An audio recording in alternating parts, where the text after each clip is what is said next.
We'll do the casual greet, Don. Yeah, back. we're Not Great RPG. We're here for the city of Oshuamp. We're going to go around the table real quick and introduce ourselves, and then we'll have a recap. Something will happen probably for at least several minutes, maybe more. Well, I'm always done, but at least for several minutes, I'll be playing Ethir this evening. We'll see what happens. I'm not Lawrence, and I plan to play Yalumlo for more than several minutes. I'm Paul, and I play the wettest boy, Felix. I'm Glenn, and I play Vorst. I'm Sarah, and I play Ritora. I'm DJ. I play Nesgrim, who is a sneeze away from leaving his mortal coil. For the second time. Yes, he is. I know. With your sneezes? Yes. Warning! One person walking in on his sneeze died. Does this mean he's susceptible to frighten checks? Yes, absolutely. We can Constantine the shit out of it. Your name's stupid. Yeah, I'm John, and I DM this fun time. Absolutely a very fun time by all. Delightful. Yeah, like I can think of no more Whimsical? cheerful campaign than this one. Cheerful. You don't sense the whimsy, John? Yeah, Don? right? All the snow and fun, happy people. we're due for a death. Yeah, absolutely. Yeah, no, for sure. We're Absolutely. We've fucking been 52 pushing episodes it for in. a while. Yeah, we're due for a death. All it takes is a poke. Oh my god, Nesgrim had a stroke! The last thing I see is Wembley. I don't know what happened. Oh, shit, he's... Just an image of Wembley. Just gone. We get You back just to sit the over there. city, you see Wembley, he thought makes you too so hard. angry you drop. Yeah, last time we saw some horrific stone, statuey, dwarven alchemists and miners who were down here working in the foundry. Come to life, assault our good friend Ritora, attempting to petrify her. She did not use the inspiration and just straight savaged the roll and got a 19 and wasn't petrified, which is great. That's the way to do There it. you go. Like, I mean, if it goes well, it goes well. I didn't use the Zephyr dice. Just snap it off. That is true. Yeah, we got into combat with these slow-paced stone men that Don just felt compelled to run towards, as is his usual, regardless of the character.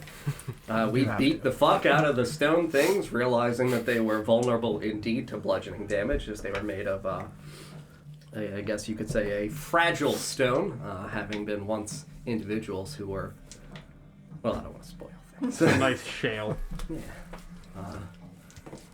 After the combat seemed to conclude with the stone cursed statues, a wonderful skeletal creature emerged from the dark and gripped our good friend Nesgrim and attempted to drag him to hell. We were like, please don't do that. Like, that's not ideal. We, as a recognition of the creatures in here fueling themselves based off of darkness and shadow, decided to bathe this creature in light, surrounding him with sources of light. We had a torch, we had two casters with light spells being currently activated. We saw some wonderful obsidian skulls that fell from the bodies of the stone statue, and we saw another one reminiscent of that same thing inside the center of the chest of this sinewy skeletal creature. We pushed it and smushed it and tied it up.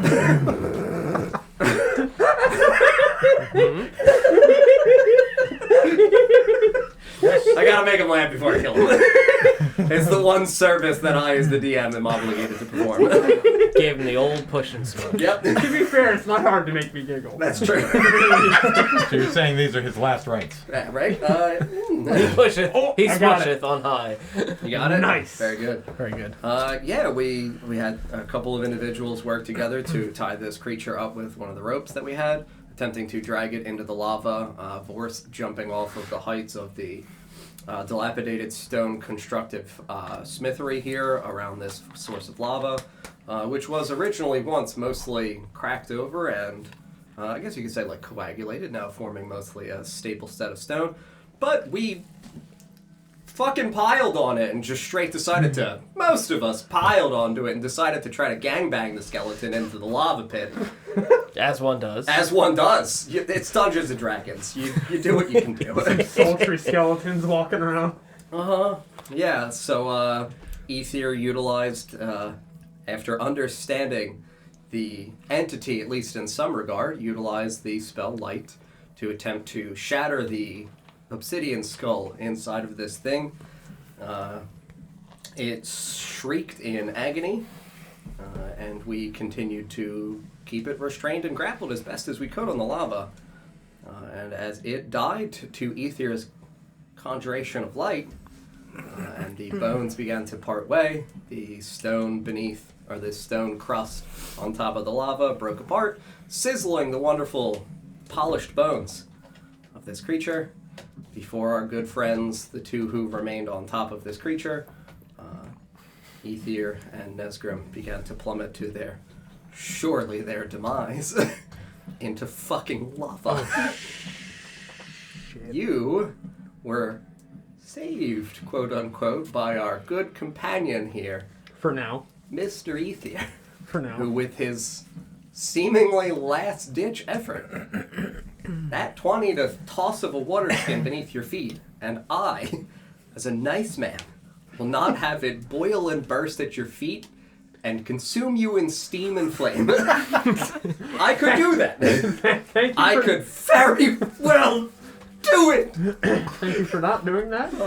I was trying to kill him. As we saw today when they throw water on Don't take lava. away Ethir's agency in his last moments. I need a companion. Yeah, right? Somebody's got to follow me to hell. Yeah, He's got to make sure Nesgrim gets where he's yeah, going. someone's gonna carry my Yeah, soul. the hag's bag.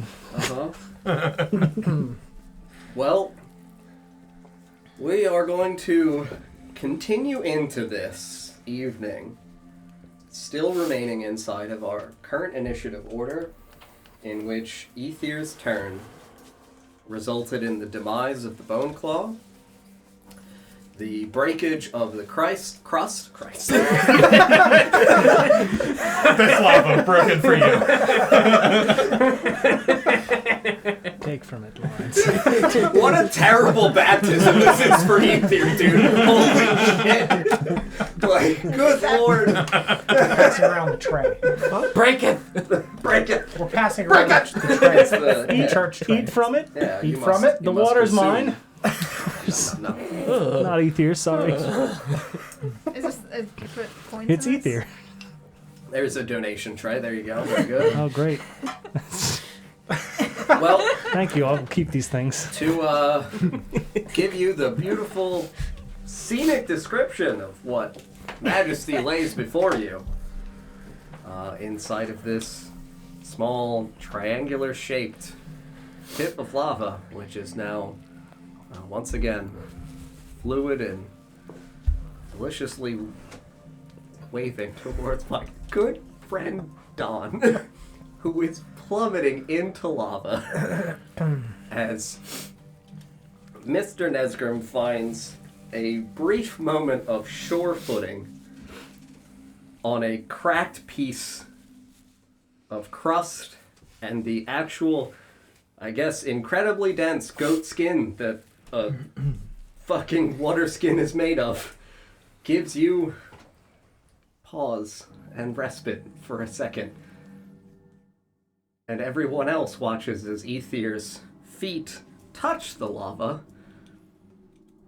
And a horrific, if you want to do your agonizing scream as you are immolated from the feet up, as your legs, boots, and the lower portion of your body ignites, and you are now wreathed in flame. Yeah, sure. Ah! Yeah. Yes.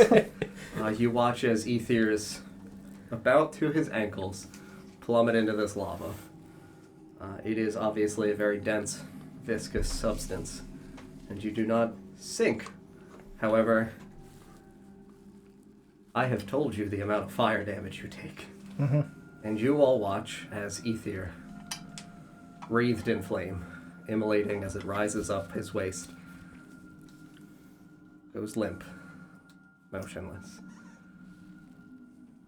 And Sarah, it is your turn.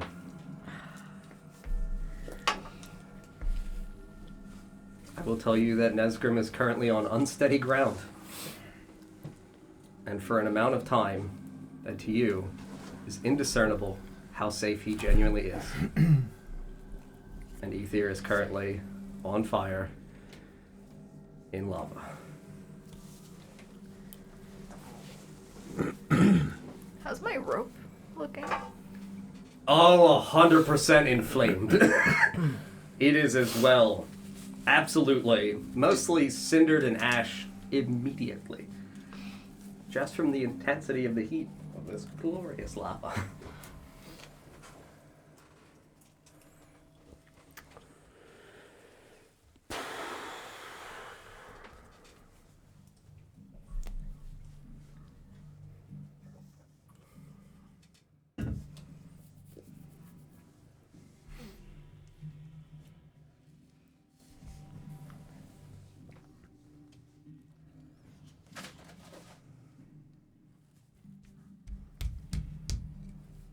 Sarah, Yes. as in a notice, this is going to get flipped over in a second. How? This is the time we have to potentially save the life of our good friend Ethir, who is dying in lava. Ethir's unconscious. Yes.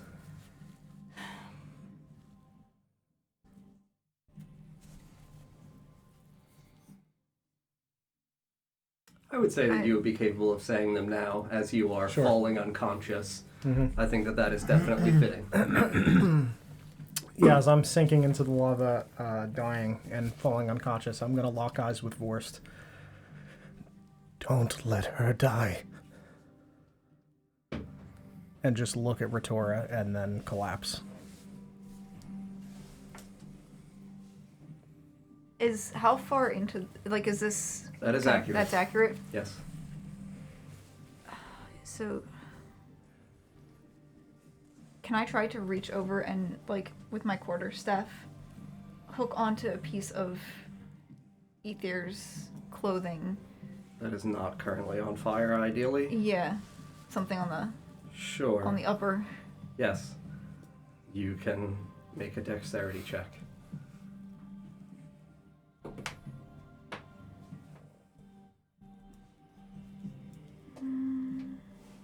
14. I'll tell you that as you reach out towards Ethir, your staff is of a suitable length to be able to get towards him.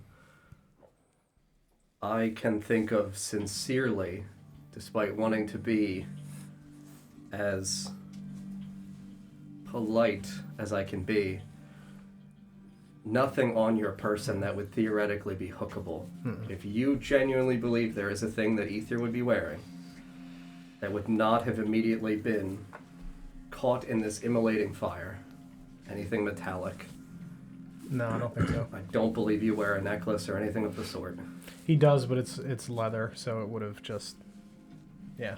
I would say that you definitely are aware that there is not a thing on Ethir that looks like it is easily capable to be hooked onto. I will also tell you that the edge of your quarterstaff definitely looks as though, not as though it catches fire instantaneously, but you definitely see the spindling little edges of smoke wreathing up from the edge of the quarterstaff.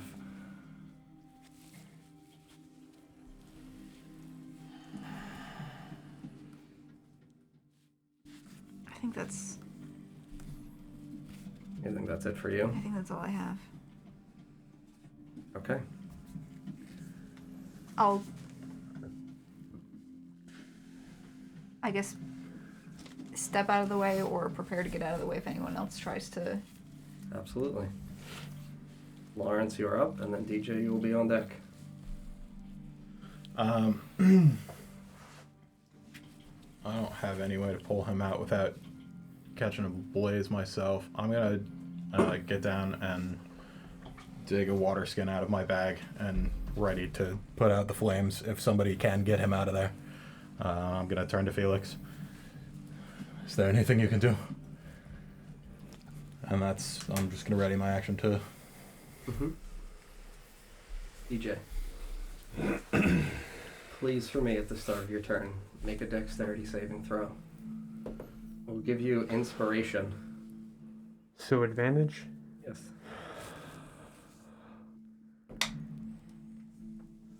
Motherfucker.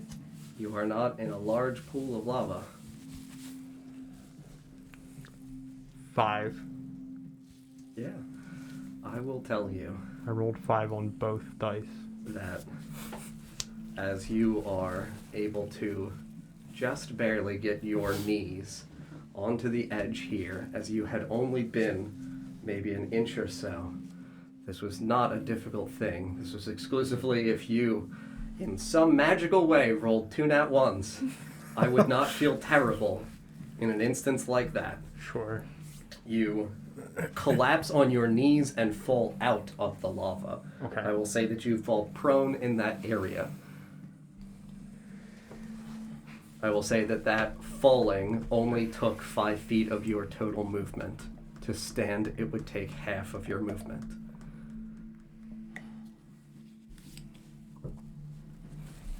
I will ask you what you do on your turn.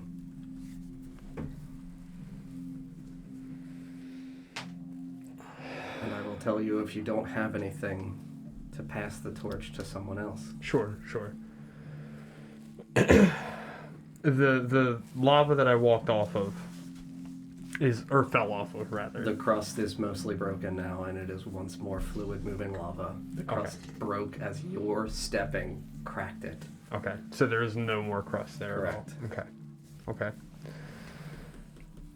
Now, who's it? Worst, he's up high. Worst, he's up. Okay, so I can go under him. Not That's that the high. wall. It's the. Oh, I'm on sure. the hearth. Mm-hmm. Okay. There's a hearth there. Oh, it's like... How far off the ground is the hearth? Or off the lava? Is there enough room Oh, for me to couple lay prone there? At the hearth at Vorst's feet, Yes. realistically, no. He Okay. is effectively standing right at the edge. Okay. He ended reaching out to try and grab you before That's- you fell. What I was gonna do. Correct. Yeah. We had the dex check, but sadly we're unsuccessful. I will also tell all of you that I did not tell anyone else the amount of fire damage the lava invokes Sure. for this specific reason. I do not want anyone to feel like they need to go into the lava. I cannot promise you will be safe. Yeah, I don't have anything. I have a couple hit points left, so I'm... I mean, what I was intending to do by going prone under Vorst was to spread my weight out across a larger surface area than my feet and find a relatively solid portion that I may be able to lay prone across to reach Ethir, To drag him across? to pull him out.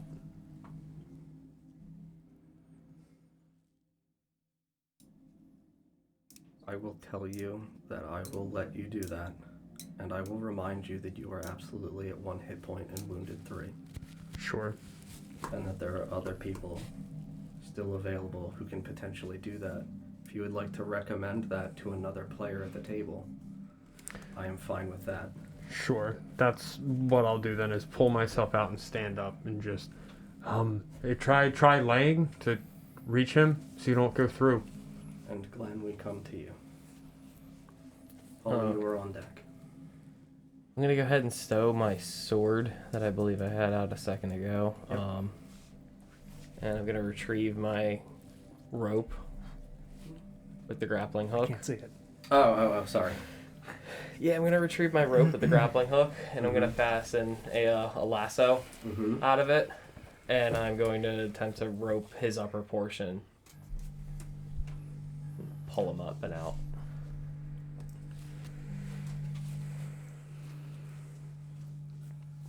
I will let you do that. I will roll fire damage against the value of the rope's hit points, if that is what you would like to attempt. I didn't know if it was going to cost any extra of an action or not to attempt to wet the rope beforehand as well. I didn't know if that was going to be consumed by I will say that that is a thing that you are capable of doing in this swift 6 seconds. Sure. Would I be able to use my reaction? What would you like Seeing to do? him pull out a rope Yes. and attempt to pull out one of the 2 ropes that we got? Yes. Yeah, and I would throw it at you. Sure. That's fine. Yeah. Yeah, so I go ahead and wet the rope and fashion my lasso onto him. It's an improvised weapon for you for Tavern Brawler if you would like to make the attack roll with it. Still utilizes strength. And I will look up the exact hit point value for that particular rope, whether or not it does have additional hit points. It's going to be an 18 plus 6. It didn't want to be an 18 at first. It was one of those, like, it hit the 4 and then slowly rolled back.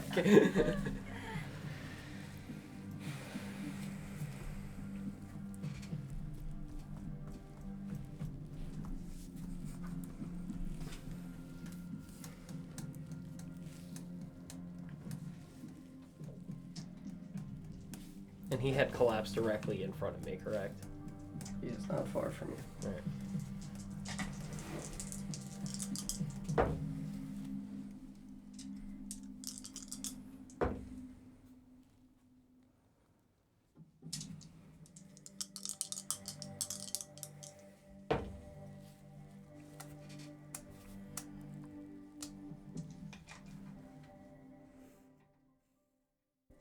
Definitely catch your friend Ethir and the rope immolates immediately.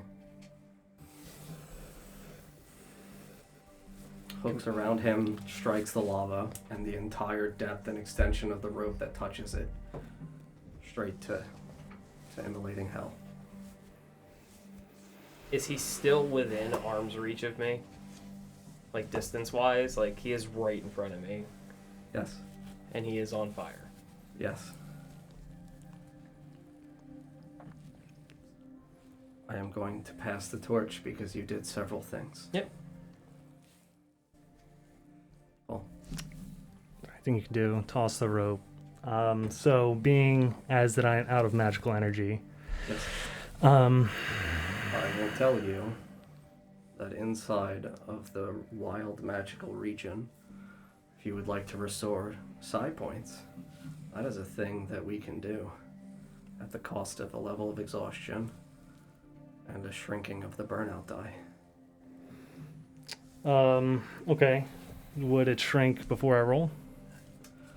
No, I would permit it to shrink afterwards. I think that that is definitely more fair and less punishing for Okay. taking the...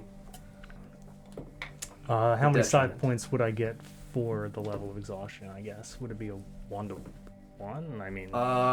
It should be 2 side points, I believe, because in order for what is effectively your first level spells, it costs 2 Maybe 2. points typically. Because I looked at the magical burnout table, tried to do the math, and figured it equates to a first level slot for them is 2 points for you. okay. So if you would like to restore 2 side points, and then take a level of exhaustion, after anything that you are attempting to do with the resolution of your side points, it will occur at the conclusion. So you will restore your side points, be able to do a thing, and at the conclusion of that, 1 level of exhaustion, and shrink the burnout die. Yeah, I'll do that. Okay. And I will... So he is on top of the creature that is also sinking in the lava, right? The bones are mostly under the lava, having been kind of like deconstructed when Ethir consumed them in light. Okay. So I am going to attempt to create cloud steps starting at a point right under Ethir and angle it out. So it's a 10 by 10 square and it goes 20 feet up, but it's sideways, so it'll be less. Okay. Would you direct it towards anyone in particular based on where you're standing? I guess I will do it this way towards these 3. Okay. Yeah. 10 by 10, 20 up at Yep. an angle. Yeah. Yeah. So that way Ethir is kind of like pushed out Catapulted. a little bit. Not catapulted because it's not like Because it launched. yeah, I mean, don't give me that. I'll abuse it. Start launching people I mean, with up in more the side air. points, we can talk about it. But for Sure. one, I I'm just think kind of that's like fine. a gentle push. cloud step Yes. push How long did the cloud steps last? until my concentration ends. Okay. Sure. I will. Definitely. Yes, 10 minutes max. Forever. Ever. They just never leave. I will tell you that the cloud steps successfully manifest and elevate your good friend Ethir up and out over what would, in my eyes, be probably right around 3 to 5 feet above Ritora's head. Like, if you're going in that direction. Yeah, probably. Because, like, 10 and then it's 20 out, but it's at an angle, so I mean, I'm not geometrically the most inclined individual. I would assume it would be some evaluation, obviously below 20 feet, Yes. though, Yeah. just by logic. So I will say maybe 5 feet above Ritora's head. All right. I'll roll burnout. 5, no burnout. And then it shrinks. Yes, your reaction triggers. Yeah, if it looks like he could be put out currently, then I would. Yeah, I will react, tell you that and- this is all occurring within a few seconds of space, and even though he is very heavily inflamed, there is definitely a level of it that you will be able to reduce with a water skin. Yeah, I would. Yes, empty an entire water skin. Sure. Yeah, I will let you roll a percentage die for putting out our boy.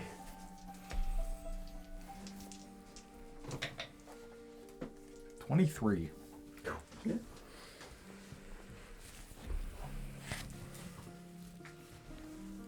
Now, is that 23% of a total Ethir, or is that 23% of how much of Ethir is on fire? 23% of how much of Ethir is on fire. Some compound math, John. No. I might have shrunk up a little bit in the heat. So Shriveled up. yeah. Yeah, so, I mean, yeah, I'll just drop to one knee and that'll be my turn. Yeah.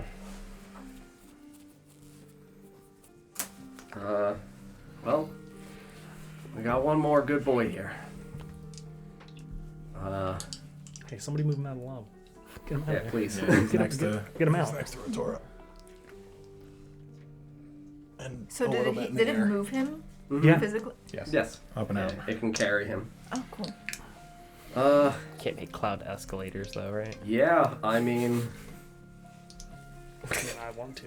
well, Reardon knows one thing, and one thing alone. He loves the fuck out of you.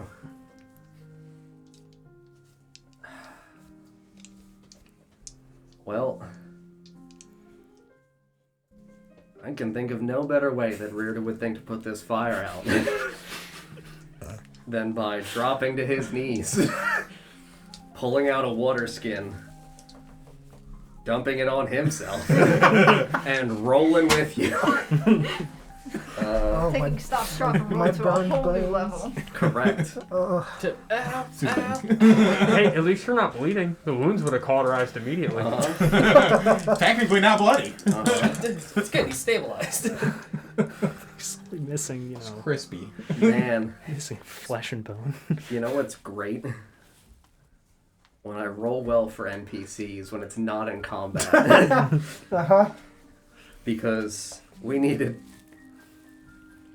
a lot. Yeah. We needed a win. Did we get a lot? Did Rearda come through? Rearda actually exacted it. I got a legitimate 73. I don't think I have ever... Or no, sorry, 73. So you're still 4% on fire. Damn it! Ah, my toe! Yeah, I will say that that is Those obviously an They're gone. insignificant amount of fire. Yeah. They're still in That the it will wall. naturally, by the, him attempting to envelop the oxygen. Flails you about. Yeah, the extra 4% at the start of your turn will, definitely dissipate. As this wet dog just rolls you around lovingly and just, oh God! Don't let him go! Yeah, I feel like that is a fair way to pull us out of an initiative order. And Ethir is unconscious on the ground. I'm gonna go rub him with my wet hands. Okay. Can I cast Cure Wounds Yes, you can. on him? Second level. Yes, you can. I'm doing this, Ethir. It's me, 100%. I saved your life. You owe me everything. Technically, your soul. I mean, we could really get into it.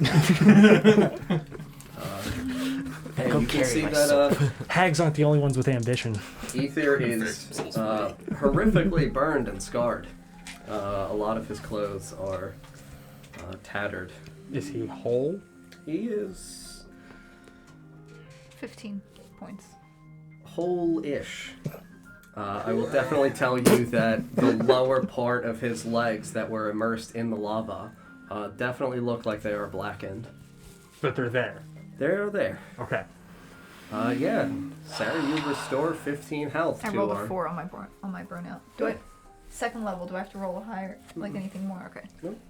Yeah, you definitely restore 15 hit points to your good friend Ethir. Since he's still unconscious. He lay unconscious before you. Would you permit me a medicine check on his legs? Absolutely. Because I'm assuming they're still burning hot, and Yes. damage may still be caused. Sure. I think that that's fair. While that's happening, I'm You're gonna... lay on hands over yourself. Oh. Touch yourself.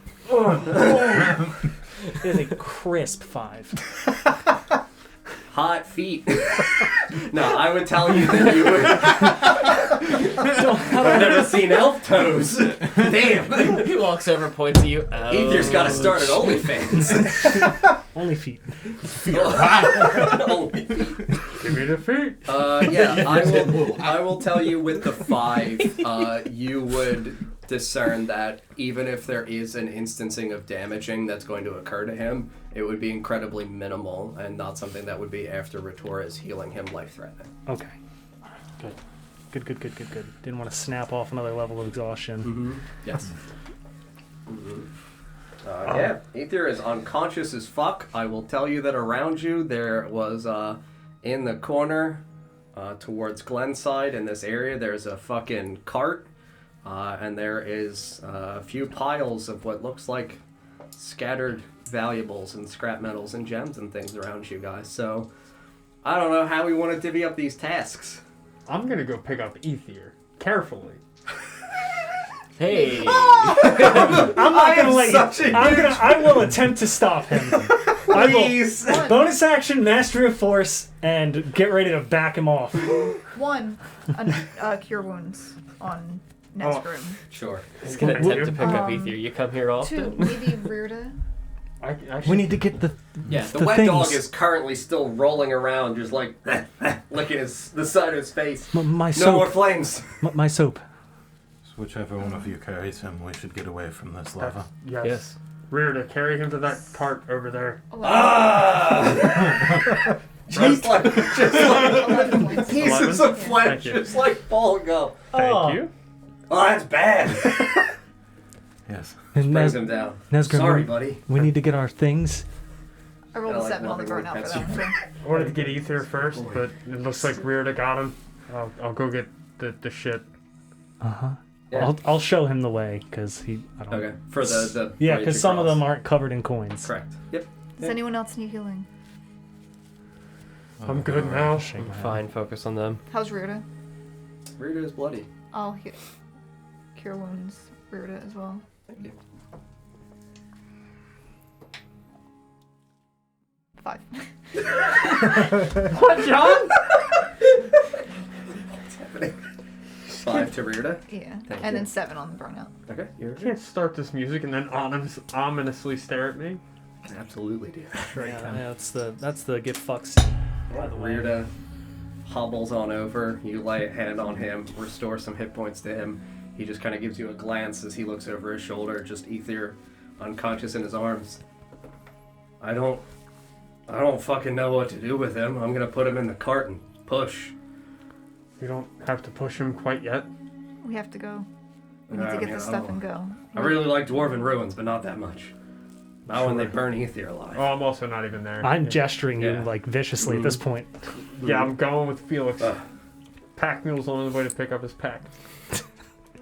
Ritora, do you still have one of those fancy jackets that we found earlier today?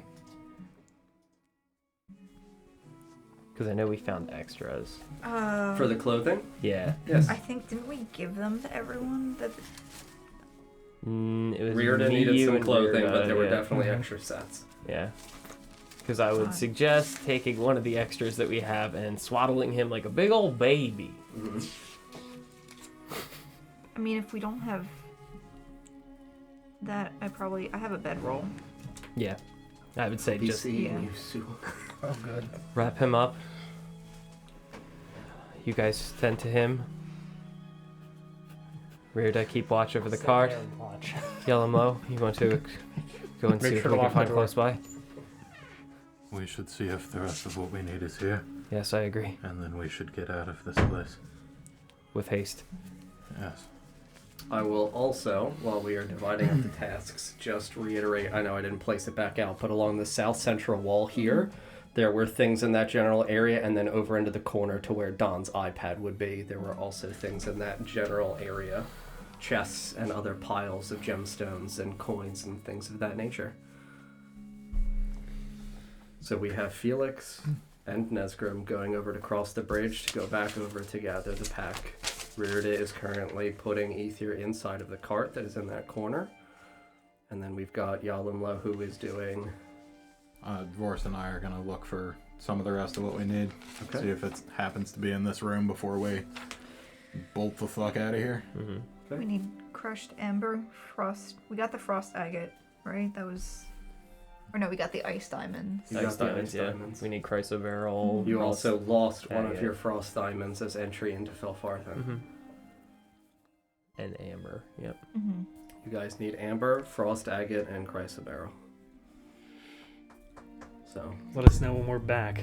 okay. Yeah. Two of you guys spend a moment going across, getting the things. Sarah, what would you be doing as well during this time? Would you also be looking for the things? Yeah, I want to get out of here as quickly as possible. Do the three of you want to split up to look at the different piles, or would you guys like to look at the different piles together and move as three? Yeah, if she was done situating him in the cart, I would just motion for her to follow me and yell and low. Yeah, I would want to stick together. Stick Yeah. together? Okay. She also has light. Do you guys want to do the one that is currently here in the smith near the cart, You have the the capability south of central, light. or the southeast? If there's something nearby, I would check there first. Sure, absolutely. Turns out can't Whichever one of you that's would right. like to roll the investigation check with advantage based on who's got the best bonus, I would theoretically think. I do not know which amongst you is the most investigative individual. I got a +2. Sounds like it's you. Yeah, too. Oh God, we have to hurry. Hurry, Nesgrim! They can't use their peepers! I forgot! They're so bad It's at okay, looking. I'll They're sniff not out the good rocks. peepers. He'll sniff out the rocks. It'll be fine. Ooh, that was almost really bad. Most of us are better sniffers. That's gonna be a 14. A 14, you say? Yes. Yeah, I will With tell gusto. you. All I have to right. take skilled. Now,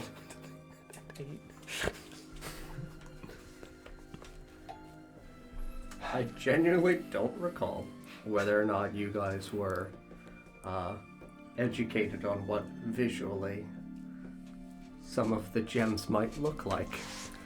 We definitely asked. I believe we were. I was busy hanging out with True. I think that I was. Okay. I have That's notes on Because it. I believe I had a separate conversation Conversation. that you and I talked about, not on camera. Yes, that's fair. I for sure was in a different plane of Yes, existence. I have all the descriptions written for each one. So Fantastic. we definitely were. Yeah. Good. That's great news. I will tell you guys that you find. So the way that I had done this, because again, you guys are not gem cutters in terms of knowing the economical value of the gems, based on uncut stones for diameter and weight value. We're looking for quantities by weight.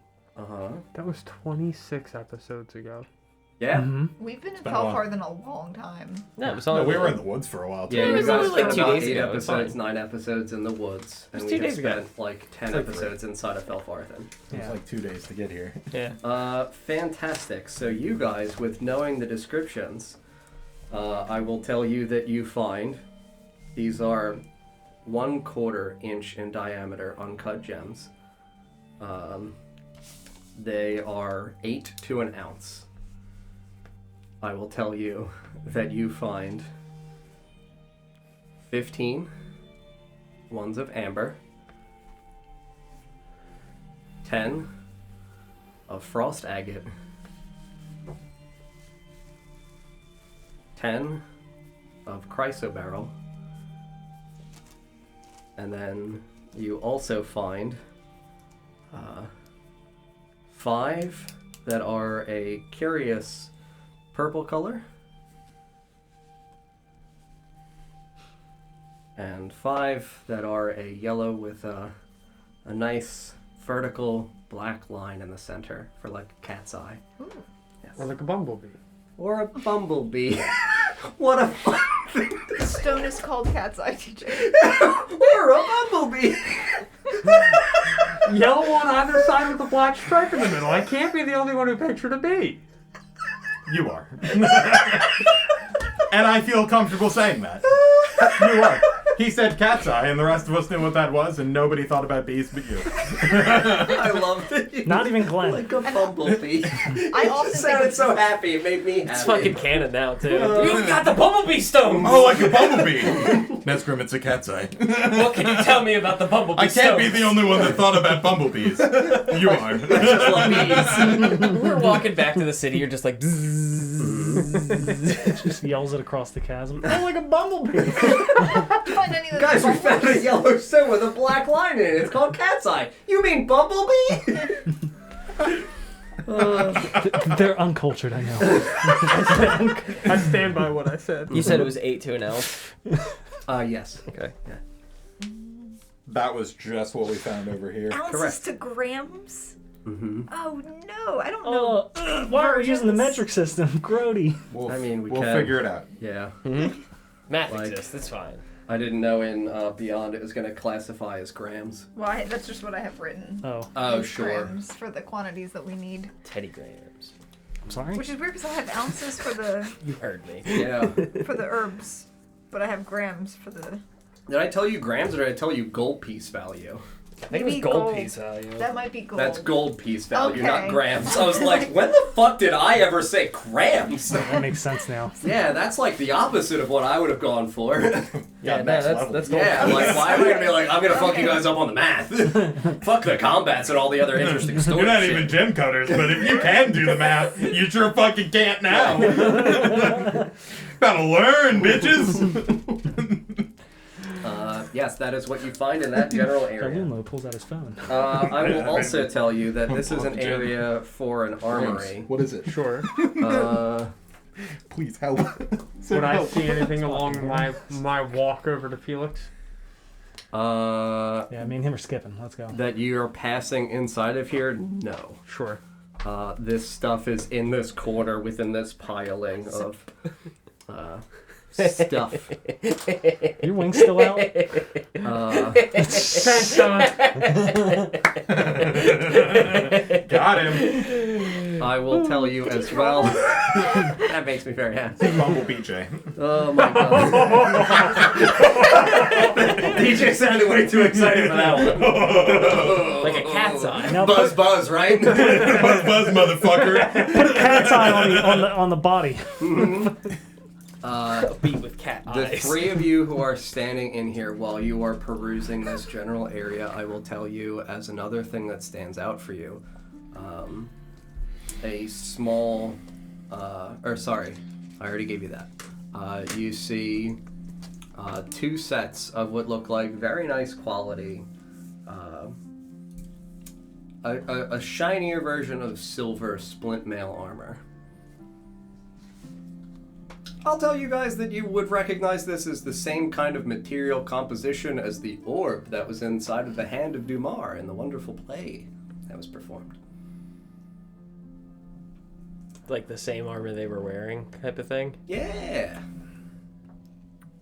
Yeah. Go ahead and pick it up. How heavy is this shit? I feel like sets of mithril splint mail are like 35 pounds, approximately. But if you want to look in D&D Beyond, I will tell you. mithril splint mail. Oh, baby. Nesgrim, we gotta get back. Come on, let's go. Hurry, mule. Take your clothes off. Put that on. We can't carry everything. Singing like hitting him with my quarter staff. Let's go. Just mage handing your torch into the back of my head. Oh. Bonk! Bonk! I will as well tell you, Sarah, that you see Oh shit. 60 pounds. each. Nice. Mithril splint, heavy armor. Yep. 60 pounds. You guys figure that shit out, not me. I'm just giving it to you. Got a cart. Yeah, seriously. That's why I put a cart here. I was trying to be nice. Put it on top of Ethir. Don't put it on top of Ethir. Put Ethir on top of it. I'm just gonna go ahead and pack away one of those. Yeah, Like that is Vorst what over you here guys find. stripping What were you naked. gonna ask? Sarah? go to the You were bag. telling me something. Let's go to the bag. I Seize gotta be up sneaky. it. Oh, Get forgive outta me. here. Yes. You see Gotta be sneaky with that. a small, amidst the piles of gemstones, inside of all these nice things, you see a small crystalline orb. Only a few, maybe an inch or so in diameter. Looks like it's nicely made. Your parents made magical items. You feel like, that's nice. I don't know if you want the orb. Do I feel comfortable touching the orb? Or Do I want to tell you whether or not you feel comfortable touching the orb? Does it feel like... Icky? Like a sus orb? Yeah.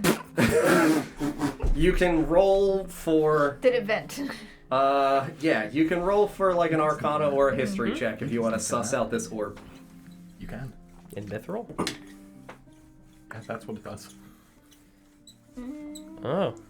Check that out. They're Yeah, the it same. does. 13. Seems like a nice safe orb. Doesn't seem like it's weird. Definitely seems like this is an area in which they stowed things that are valuable. Because it's lighter. You'll figure it out in an hour. Yeah. Like that. Well, I also have the ring Mm-hmm. that I am now wearing. Mm-hmm. We'll figure that out in 51 minutes. Technically, I was wearing it as a stone as well, but that was what? 43 minutes. There we go. Roll percentage. Attunement takes time. Yeah, it does. Yeah. I say that is approximately what is completed there. Are you talking about the ring with gems? Mhm. Okay, I thought I had that. I would go ahead and The one that No. she put on a found part that of the she put mithril on plate immediately. and then indicate to Nesgrim that there's another set here that it looks to be about his size. Mhm. Are Felix and I back yet? Yeah, it doesn't take you guys that long. They're shoveling through shit for like a minute or two because there's just like big piles of like rocks and like lump ores and minerals and things like that that are also contained. I will absolutely take that mithril splint mail set, Sure. and I'm gonna slap that puppy on me. Mm-hmm. It looks like it's about your size, Nesgrim. Try it on. We could be twinsies. I'll make it fit. Excuse me. I don't like that. Was it Put it clearly back made in the for fire. dwarves? Was that ever a question? No, Put 'em back in the it fire. definitely It's looks not like cooked these yet. were humanoid size and going to be used for sale. For Mithril sale. splint mail? Correct. Uh-huh. I don't know if we want to go to another pile or if we feel like that we've got all the things that we care about. I would also take a look around when I got there. Yeah, I mean, I would take a peek. If but, there's you another- don't need to. Yeah, Yeah, if there's another pile, I want to try two and get groups as of much as people we can fan. I Yeah. want more.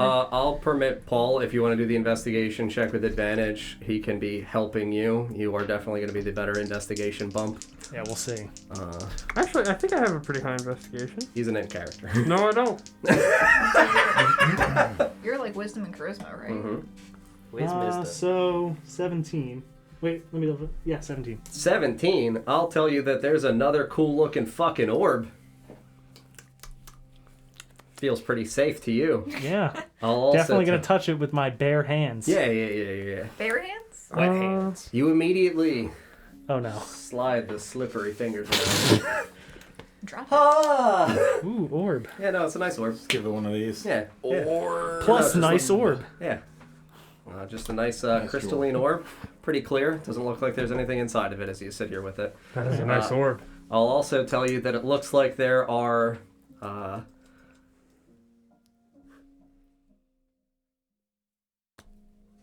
You having a stroke? no... Bam, I stone.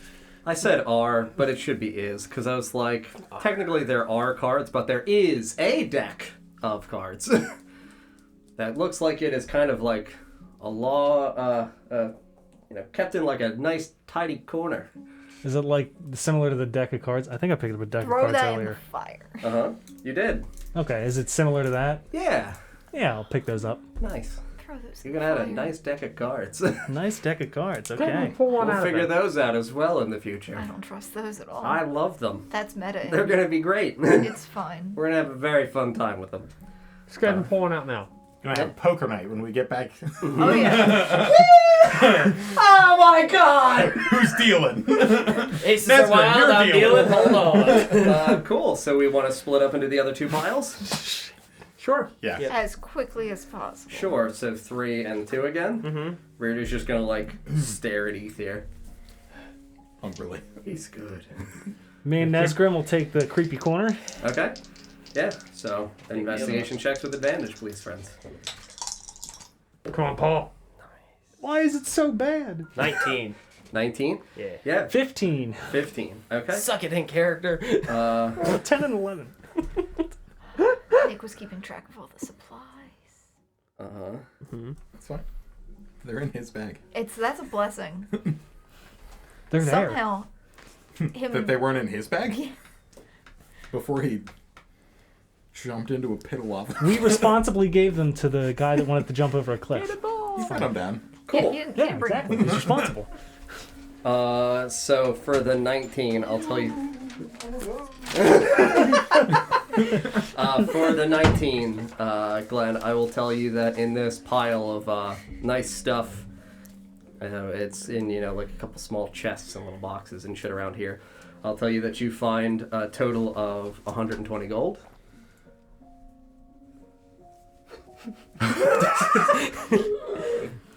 I will tell you that you find another 15 of the pieces of amber, 10 of the frost agate, another, this time 15, actually, of the chrysoberyl. You're rolling 19, it's really good. And then I will tell you that you find 12 of a gradient, like yellowish white, kind of milky quartz-looking stone. It's a milkstone. You find 10 more of the nice purple ones. Mm. You find 10 of a shiny yellow. And then you find 5 of a... Let me go back to this one. It's got gradient greens, so I mean like super dark foresty greens with like thin striped lines of light green. It's malachite. How many of those? Said 5. I forget what I said, 5 You I said believe. Like a Is it watermelon. Malachite? Like a watermelon. Yeah, malachite. I'll throw it on there. And then you had a 14 or 15? 15. 15? Cool. I'll tell you that in the pile over there where you are at with the chests, you find 3 nice looking of the same quality metal, exclusively just the banded front shaping portions of a breastplate with thin, easy straps that go along the back, and they are lighter weighted material. So if you want to put 3 mithril breastplates, Nice. they're heavy. I don't know. Well, Nesgrim's there. I think I, it's uh, best for people to wear them out. I may want to put one of those on instead. The breastplate? breastplate is realistically going to be better for the majority of the medium armor wearing people. Yeah. Okay, the splint's gonna be better. I can't Breastplate wear is it. Yeah. better. I can't wear metal. But Oh. you can't wield weapons of metal. I think you can't wear metal think you armor can- either. I think it's. I want to say druids don't wear metal. I feel like we've done this before. And I We've think definitely. I have to check it's- my arm proficiencies. Mm-hmm. I Yeah, think it no, might there's be. a possibility that you can wear it, Paul. Yeah. I think it came up with Raz. I think. I'll just- The worst place is you put both plates on either side of Rearda. So he's got room when he gets giant and scared. Mhm. Medium And then I will tell you that you find 10 amber, 10 frost agate. Ah. Oh, I didn't realize you weren't writing, my bad. 10. What'd you say? Amber. Amber. Does anybody have like the master sheet? Do you have it? I got it. Okay. 10 frost agate. 5 chrysoberyl. And then I will tell you that in this corner you find 5 small, very nice looking frost diamonds. Stowed away here for safekeeping. So I wrote all those down. I'm going to immediately hand them to the pack mule, Mm-hmm. and I no longer have them. Yep. You just make it rain in the pack behind you. Yep. Is that all the piles? Uh-huh. Those are the 3 piles that are in here. It's 8 of these to an ounce. And we're keeping everything together, right? Mhm. Nobody's holding on to anything before I start making. During this time frame, Reardo will have pushed cart Ethir, over towards the opening for where you guys have marked the bridge passageway. Not crossing it, but just standing there looking as you guys are doing stuff. How many can you carry? I cannot wear it. I cannot wear the breastplate. So I can wear one of them. Okay. It's 7 times your strength score for encumbered? 15. 15. 15? And then 30 times is much your heavy encumbered, so you get 20 reductions. Oh, that's not bad. Divided by 8 Yeah, I would put one of those on. equals Ooh, I'm not carrying. Nope. It's too close. I can't. It's Ethir close. Oh, wait. I can dump my plate mail. Which I would. Or my chain mail. Wait, are you putting on the mithril? Yeah. Okay, cool. I'll go ahead and remove that because that's pretty heavy. Mm-hmm. Now I can. How heavy are they? They're 20 pounds each, and they're. I can take them. Do you? Well, we can give one. Yeah, y'all can wear one. Yeah, So I'll how many am wear I one. taking? So you're 2. taking 2. Sure. We could put We the... could put one on Ethir. I was gonna say we could put one on Rearda and one on Ethir. Fuck armor. We could put one on Ethir. Yeah! Just in case. We put one on each side of Ethir. 2 arms to 1 armhole. It's just like real. Mithril breastplate, right? Correct. So Because it's just a breastplate, it would probably be pretty I looked easy it to up. put on. Apparently, the player's handbook says druids will not wear armor or use shields made of metal. Cool, so it's shield and armor. Yeah. Gotcha. Thank you. Like it doesn't say they can't. Yeah, It just says they won't. don't.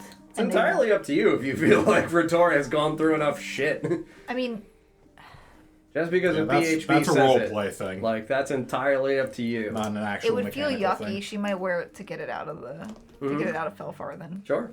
Just attacked by stone people in a creepy. Mm-hmm. Fantastic. So mithril Breastplate. breastplate. Okay, so I'm only taking 1 now. Nice. Not I if we will put it on say, Ethir. while you guys are reconvening and figuring out your entire weight things, I'm going to ask you guys to leave and send me Donnie Boy. Oh This way you yeah. guys can figure out the distribution. The cart can, I'll say, outside of Ethir, also hold another 100 pounds worth of things. That doesn't feel unfair because Ethir, with his weight and then carrying, And it's an old cart. yeah, is like a solid 250. So if That you much guys, on him?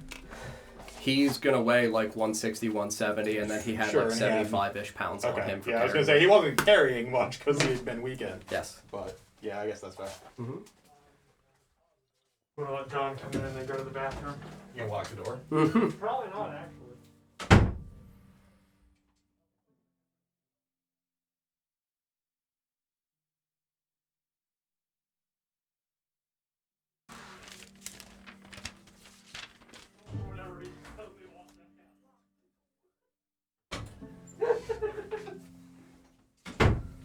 Welcome back, buddy. Hello.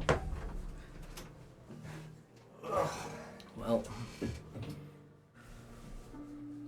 you definitely, I'm proud they saved you. Me too. Felt good. Yeah. And we didn't actually use that much time. Yeah, we were good. Yeah, I will tell you that you, slightly in and out of consciousness Yeah. as you are being elevated on this cloud stairs. You know, you get glimpses of the voices of your companions around you sporadically trying to figure out, like, how they can fucking save you. You feel this soft elevation as the cloud stairs lift you, and you feel the heavy, almost stinging sensation of the water being poured over you as, again, you drift in and out Sure. of consciousness during this experience. And then I will tell you that you feel, a nice strong embrace and then a different firm wood feeling underneath your back as you just kind of like barely peek your eyes open, again fading in and out rapidly and consistently, and you feel yourself just like surrounded by bags and pouches and nice things that are being piled into a cart adjacent to you. And I would say that you would close your eyes and drift away to a very peaceful sense of something that feels deeper than slumber. Mm-hmm. The sensations where you wake up and are groggy afterwards, where you're almost in disbelief as to how deep of a sleep you possibly could actually achieve. And I will tell you that you feel yourself light and airless, and you hear the familiar fluttering of wings around you. And you feel like you are sitting on the calm, soft snow. You hear the light crackling of a fire and look down at it, and you see, in the same way that you always would do with creating a small circle inlaid of stone to be able to make sure that no droplets of water could intervene with the small fire pit you would build. And you see your iron pot, and inside of it a nice boiling stew is... It doesn't feel like this is a memory, though. It feels to you like this is something that could be a memory of yours, but is outside of your experience. It feels like you know that you do something like this so very often, but that this particular one has a unique difference in quality and visceral nature of the depiction. And across the iron spit from where your pot is hanged aloft, you see as Malo just carefully rests, little feet gripping around the edge of the bar, piercing dark eyes just gazing at you, her wings tuck in slowly to her side. And you feel a sense of peace. There is an extending sense of darkness around you where, even though you have an exquisite, distinct set of eyes equipped to see in the dark, you only see the 10 to 15 feet of bright light that is cast by your bonfire here and adjacent to you.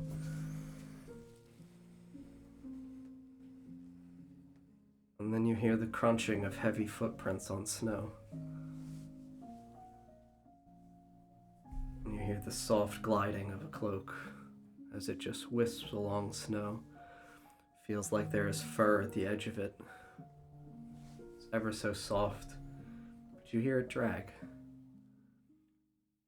And right at the edge of the darkness in front of you, opposite the bonfire, you see these hands with thin black gloves, long, extending, welcoming fingers.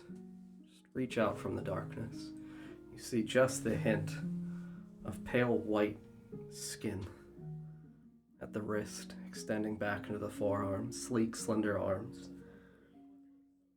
High in the air above you, though, as though whatever figure it is that looms just at the darkness outside of your vision must be so tall. And you watch as the hands extend and Malo rises once more, turns and flutters, and the hand turns, and ever so gracefully Malo lands just on the back of this gloved hand, looks up at the dark face that you are unable to see, and gives a soft squawk.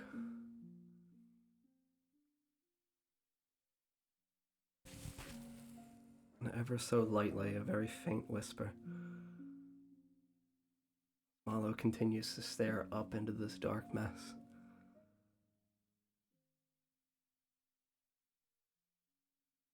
You astound me.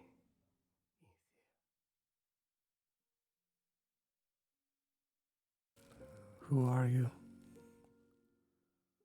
How do you know my name? I am... nothing to these people any longer. Simply a figment that moves in the dark and tries to guide good wanderers such as yourself to provide whatever safe passage is left in this sundered world. Are you what gives me my powers? My magic? Well, I don't think so. I think that you possess your powers because you are more prepared than most others in this world that live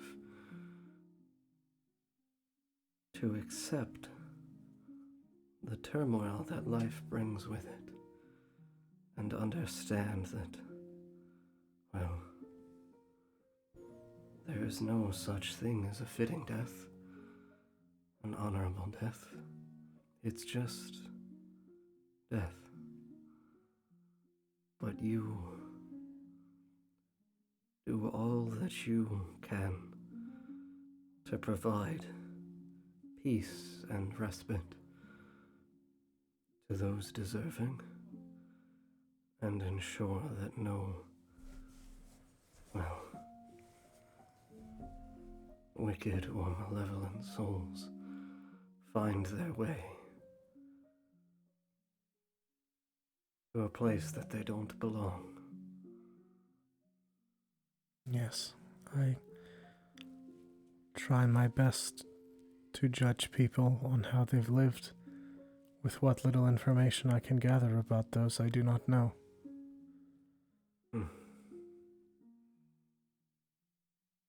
It has always been so curious to me how one can stain the soul.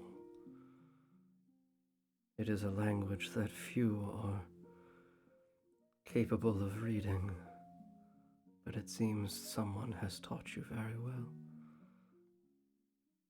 And you are a good listener. And that is a contract that, well, not many are willing to uphold. If I do not help them, I do not know who will. And I believe everybody deserves a chance to live after they have died.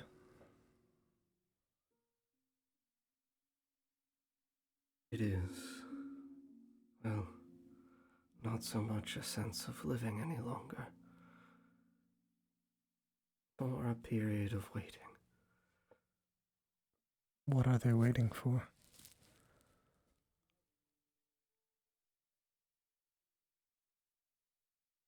A chance to find a different home, in a different light than the one that, well, somehow still burns here, fading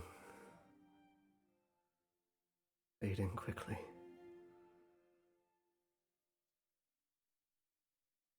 Where are we now? This seems to me like it would be a memory, but I know it is not one I have experienced before. I am a keeper of memories, Ethir. What you send to me when you permit these people passage is the chance to be stored, to be remembered, to have their tales told without the need of writing or story.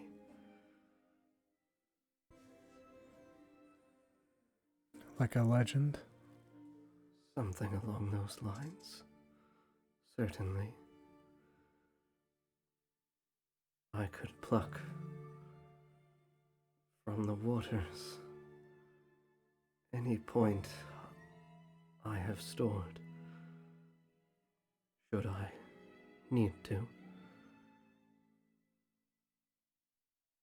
So the people that I bring across the river, their memories remain in the minds of the people that cared about them. Yes, Ethir. It is the only piece that I can project or manifest for them. There is not a genuine home or sanctuary where I can let them live out a life that I would have wanted them to have a chance to. All that I can offer them are the beautiful moments that they did live through, and to remember them in all of their glory and majesty. Does that not bring them pain? In remembering? I believe it does. Death is death, though, Ethir. There is not a way to experience it without pain. Life is itself also riddled with pain, as you can clearly see and feel. I think that permitting them, well, to feel life again comes with it the same opportunity for all things, good or bad, that life brings with it. Pain worth accepting to remember the ones we love. Yes, as you saw with the little girl. Home. Feeling that she had long since sadly forgotten. We were able to again give back to her so that she can know what it feels like once more to be loved.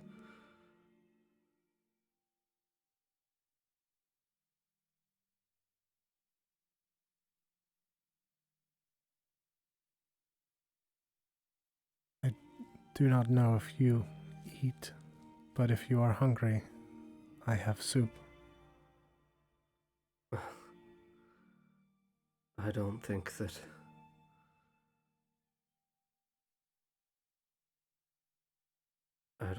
even if I required the nourishment, I could pass up such a wonderful offer. See that this tall, majestic, about 8.5 to 9 foot tall, slender woman in a beautiful midnight black robe. The coif kind of that comes around the front of it, only a slightly lighter shade of a shimmering gray, and she has stark, pale skin on her face, a nice, long, pointed nose, and a very slight grin, almost cheeky, but still friendly, jovial in a way, and piercing, dark, gray eyes that have just along the lower shines of them a sense of a gradient lightness to them. The robe encompasses all of her being outside of just the edges to where it cuts right below the wrist. You see that she strides forward and the cloak follows suit and slides ever so gracefully along just the heights of the snow. You watch as she extends her hand down and Malo leans over the pot of stew and just gives a nice squawk into the glory of the meal that you have made. Yes, Malo, it smells very lovely. Thank you, Ethir. Of course. Are there others like me out there? Not enough. You are one of very few who are willing to bear something that many would consider a curse. a duty that calls to them an obligation or a devotion to living their life for all but themselves. Many would view that as an imprisonment. I do not see it that way. But I understand there are those that would, and I understand why. Yes.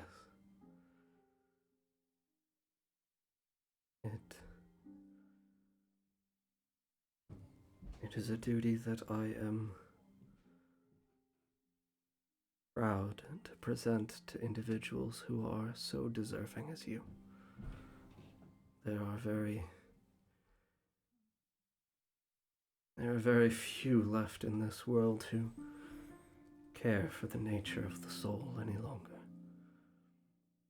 and who do not view it as some sort of malicious, malleable currency to perform wicked and evil acts, to bastardize or transmute it in its form. Why would someone do that to a soul? Souls carry with them power, the magical properties that you possess. It is the willingness of you to express your soul outside of your physical form. Many call it magic. A soul is something that can be nourished with good people, a hearty meal, a loving embrace. The things that bring us a sense of peace and understanding are nourishing to the good souls like you and your friends. To others who are more damned wretches, they renew their souls through the consumption of others, believing that they can ascertain something that is more powerful than they alone can abide. A growth, an ascension. And I fear what many of those twisted, corrupted souls are capable of doing. The power of the many becomes the power of the one. Yes, Ethir. Exactly like that.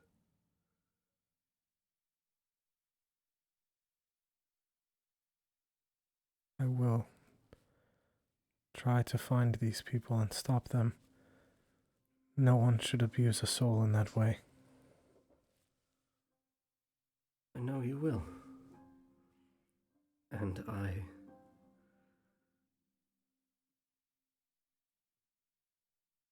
hesitate to ask that of you, but many have wandered. Some of them have wandered astray.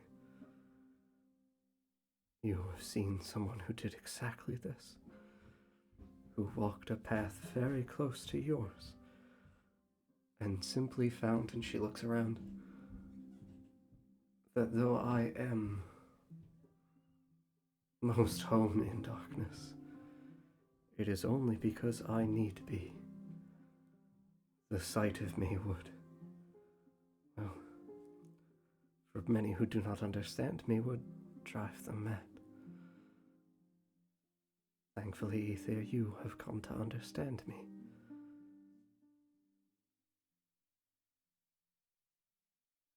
Are you what causes the sky to go black in the city every year? No, that is not me. That is a different thing that lingers. Very deep beneath that city.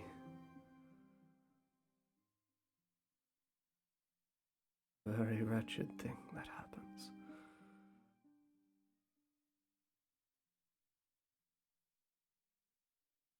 Does it need to be destroyed or helped? I do not know of a creature that exists that is powerful enough to destroy. A being such as that, even in its current state, dead, it still emanates a very wicked power, even grander than I in life can ever attain. Perhaps it needs to be reminded of its memories of its home.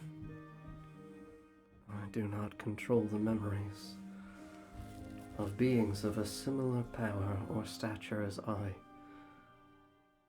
Only the lives of mortals, not immortals. They are not bound to me, Ethir. I am quite powerless against them.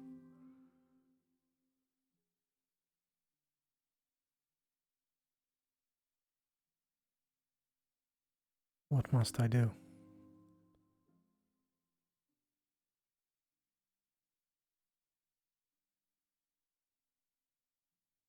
Do good. I can think of no other advice to give you. You saw what happened to the twisted, corrupted soul inside of that creature. Yes. There is something that it seems that you understand is beyond this world. Beyond the experiences that you and all of your other friends have understood thus far. That there is something that you are capable of doing to pacify the soul.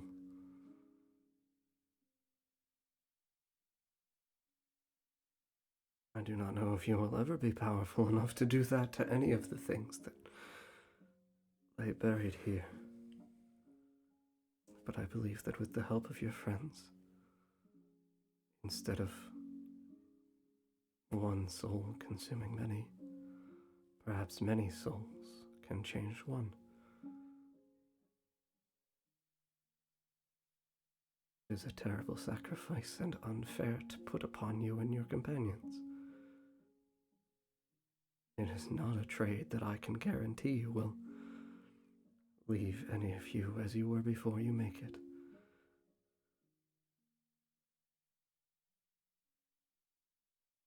But it is one worth making. That is what I have tried to tell many for centuries. And many have come just to the precipice, only to fall victim to their own fears.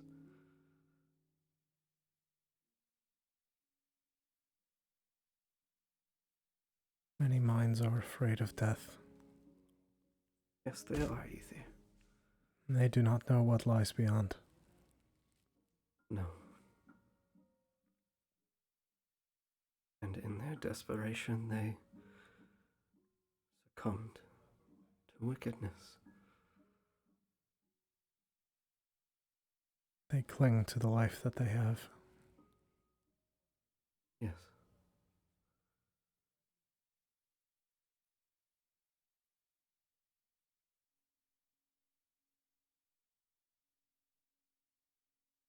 I will do what needs to be done. Thank you. Of all the souls that I pray you find, to offer them some peace, I beg you to find my sister Elsith. Grant her the rest that she deserves. Do you know where she fell? You didn't. I'll tell you that your eyes pop open. Feel yourself in the back of a cart. I'm gonna bring everybody back. Okay. Am I still unconscious? I'd rather you be conscious. All right. It's more enjoyable. Okay.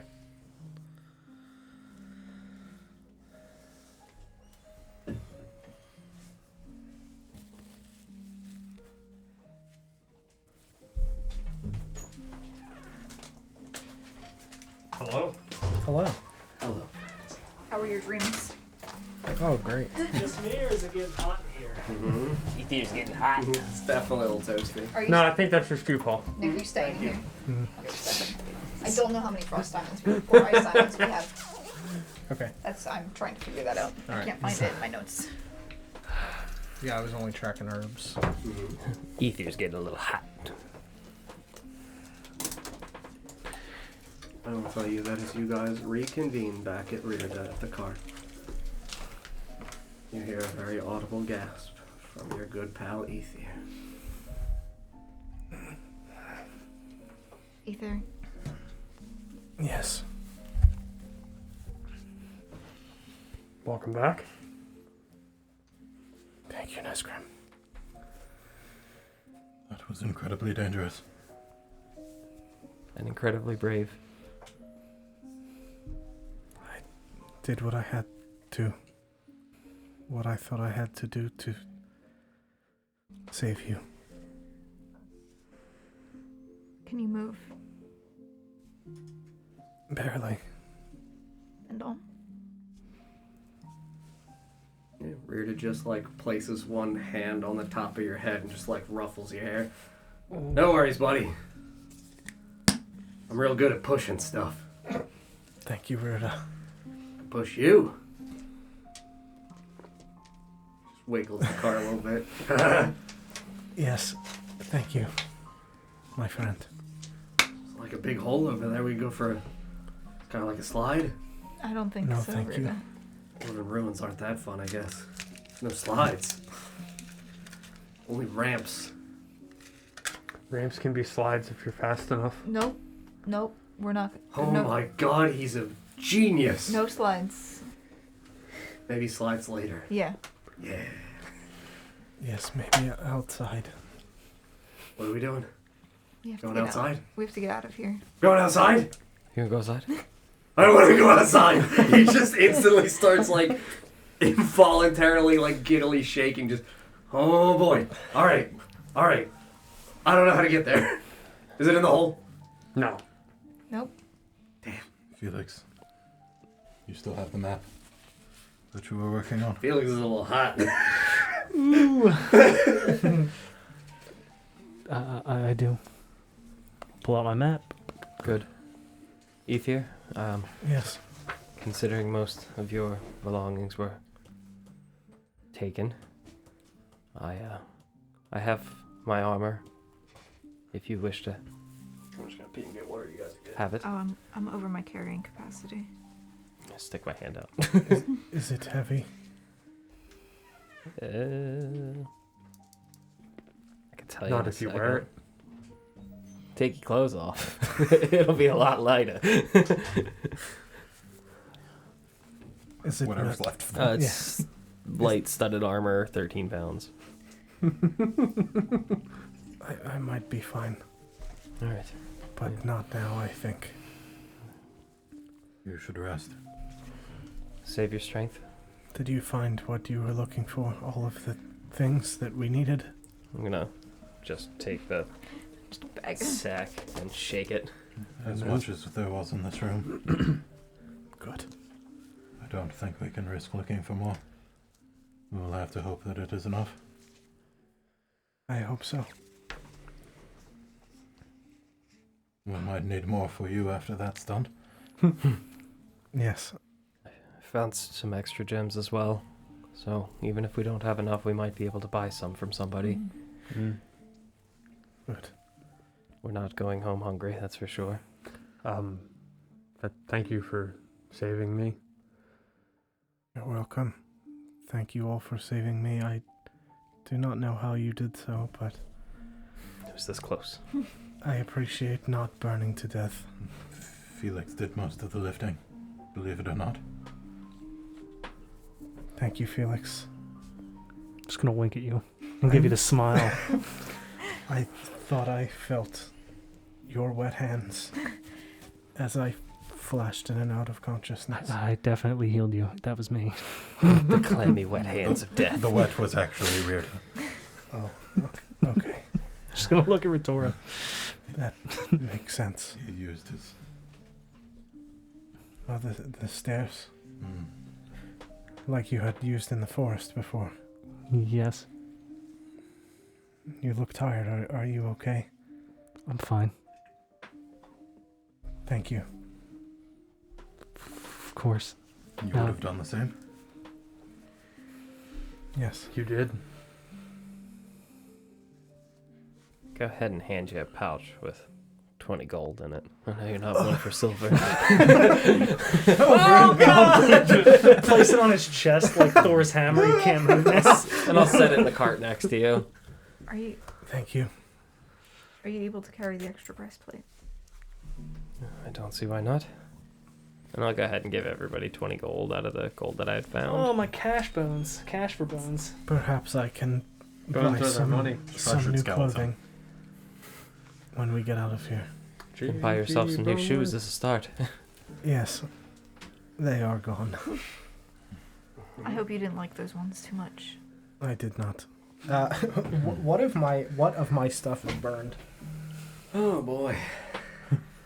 They were the iron spike boots, so they're definitely gone. Yep. Just remove found those. shoes My upstairs, armor yes. gone. Fancy Oh, we have dress fancy shoes. dress shoes. That's better than no shoes at all. He's gonna be walking around in loafers. But you gotta be Just people take the walking cart around in with us. loafers. My bone sword, okay. Your bone sword's alright, buddy. All right. I'll take your bone sword. What about Is Graham Gam's How frozen much? chili spice? All What right, was that's it? the most 20. important. Yeah, no, that's hot resistant. Okay, good. Probably good. thawed now though. Mm-hmm. I assume like my arrows and my healer's kit and all of that stuff is gone. Yeah. Singed. Just beautifully destroyed. Did the oil burst into flames? Yeah, we'll say that that's a reason for why you burn so much. Okay. You had 'cause a I lot did- of oil He on had a it. lot of oil on him. Lots of Oh oil. my god, why did I jump into hot? Something Um, smells saturated and deep fried. I'll check with you on the other stuff. Nice crispy Ethir. because I have like a mirror and How some much other clothing is left on this body? Yeah, I mean, I'll tell you that, like, he's got effectively, short shorts worth of his pants remaining, just so you can have some Ethir dignity. Thank you. Little booty shorts, though, they're, like, really, riding up Oh, the yeah, cheeks. are they like jagged too? Yeah, you yeah, know? they definitely look like they were nicely, like, once good jeans that Were they they- ripped. They say Darkened? cursed across his Yeah, ass. yeah. Yeah, would they may they be worn by like a hot pirate single? Yes, 100%. That's what I I'll was also thinking. tell you that Pirate shorts. they look like they're distressed and they've got, like, really good-looking, like, wrinkles and rips in them now, and it does, You in can sell fact... those at like an I could definitely sell Abercrombie those. for like. Yeah, and it does say cursed on the ass. Abercrombie and Lich. TM. My watch just told me I was standing, so I'm that's gonna good. give him my extra set of common clothes. Very good. Yeah. Oh, my sack's burned. Also, my sack is destroyed. My rations are burned. Mm-hmm. How about my 10-foot pole? Nah, dude, you kept that in the shorts. Wink. My Yes, Sarah. Ethir, your pass Yes. is it gone? Ooh, right in the pass. Oh yeah, your pass is gone, buddy. I will have to speak with Arthur, and I assume that they will not forget my face. They do know you. They might not even check. They will check, They check every time. but they may let me in if they see I am burned. Stay positive, my friend. Anybody who did such a noble feat to save the city and the people in it. I do not know that they will see it that way, but I appreciate the confidence for it. Giving you false hope, friend. Can finally get the bone man out. My blanket. Hey there, Get him in if he's dead. I gave you common clothes. Thank you. Just leave gotta wear those. booty shorts out into the wilds. Thank you. Yeah, I'm gonna Or you can, if you want to. just and try to put on these pants. Yeah, no, I mean, we it's have a you bundled grueling, up, don't we? Okay. it's a grueling, uncomfortable task. You definitely can get them over. You feel like you are missing the majority of the function of your legs. Okay. If I'm Get there, bundled, you can I'm have not one. gonna do that then, since I'm cocooned. Yeah, now we got a nice little baby Ethir, just Nice beautifully swaddled swaddled. Ethir. Yep. Nice That swaddled works. Ethir. Mhm. It was an extra breastplate, right? Yeah. My other water skin, I assume, exploded. Uh, Do you need water? No, I am okay for right now. Thank you. Pretty dehydrated. Okay. I'll tell you, after you've been burned on, Yeah, you'd be very take that. I'm not thirsty. really all that thirsty. I'll drink I've some. never been more thirsty in my entire life. Mm-hmm. He's gonna. Yeah, no, we're standing here. Oh, I had 2 water skins. Um, Though I think I sent one back with corn. Corin. I want to do a quick look around the room, make sure there are no piles of cash. You know, nothing obvious that we missed. Oh shit, we missed the stack of money in the Yeah. corner. Yeah, some pesos in the corner. No, not pesos. At least make it Dogecoin, damn. Yeah, dude. There's some Chuck E. Cheese tokens also. Helpful. Not the tokens, at least the tickets. Come on. I think you mean Charles Cheddar. For legal reasons, it's Charles Cheddar. Yeah, it's definitely Charles Cheddar. Since we're standing over by the forge, is there any like long iron poking tools Yeah. for tending the forge? Yeah, I'm absolutely. gonna go ahead and There's grab me one tongs. of them. So was that a no? Yeah, there's definitely not like cash just Okay. laying around. Just No, stacks I would and tell you where stacks. you guys are. Like, you pretty much pilfered all the things that seem like they're of value. Unless you guys want to carry like loose, large chunks of stone with possibly some iron deposits inside of it, that they're fucking heavy. You know what? Actually, Only iron. Just pile the ore into the cart with Like, you. if you guys want like a fucking 60-pound chunk of like rock with some iron vein in it, sure. We should go. But like dinero, you guys grabbed all the We should coin. go. I don't think we should stay here any longer than we have to. I would agree. Make a beeline for the door. To the invisible bridge. Make haste, my friends. Bumblebee line. Yeah, cool, absolutely. Can we navigate that side easily with the cart? Yeah. Okay. Yeah. Hmm. Or we can take this way. Yeah, I wasn't sure how. Oh, Ethir! That's fine. Tell Wembley I hate him! My holy symbol. gone? Nesgrim, you got your No, grappling your hook holy symbol is Miraculously protected? was tied Yeah, around the thing, yeah. right? Okay. It's a stone, so. yeah. It's a little wet. All right. To be fair. To be fair. Because Felix A lot touched of it. it's molten stuff. Yeah, I guess. Had to so. check it out. Felix So- touched your holy symbol. I feel. Moist. About your bone lantern. It's probably fine. It's bones. Yeah, My bone sword it's was fine. fine. It's got a nice little charred visual to it, so it's got some like. It's got silver- character now. Yeah, Love that, right. love that. Stink. My mess kit's gone. My ink pen's gone. Yeah. Yeah. Fishing tackle gone. Yeah. Mirror. What is frozen chili spice? Nah, it's heat resist. We're good. How about probably my milking bucket? I'm sorry, what? I'm sorry, hold on. Excuse me? Did you I say had a milk bucket. and bucket or milking bucket? I had a bucket. I think your milking bucket is gone, Don. Yeah, I figured. Your milking days are over. Damn. I'm never gonna milk again. Yeah. Shield gone. Was it wooden or was it bone? I'd love to say it was bone, but I'd have to like stitch some shoulder blades together for that. So it's probably it says wood or metal. Could just be a bunch of femurs tied together. What do you mean? It's probably wood, so I'll just burn it. Let's go. Signal whistle gone. Tinderbox definitely gone. He's like fired to Tinderbox the went signal! My Signal! pitons are gone. Your pitons are fine. All right, my pitons and my 10-foot poles. Yeah, good. nice big pitons left. All You right, just have pitons and a pole. Yeah, I've got my 10-foot pole, my pitons, my cape's burned. Nice. I've got my bone sword. I've got my amulet. And I've got this dwarf skull. Oh, the nice wrapped dwarf skull. I still have a dwarf skull for you as well. Oh, thank you. I'll By the put way, that- Sarah, did you pocket the obsidian skull or did Sure you? did. All right. It's fine. What are we doing? Leaving! Get us out! Woo, we're going back to the baths!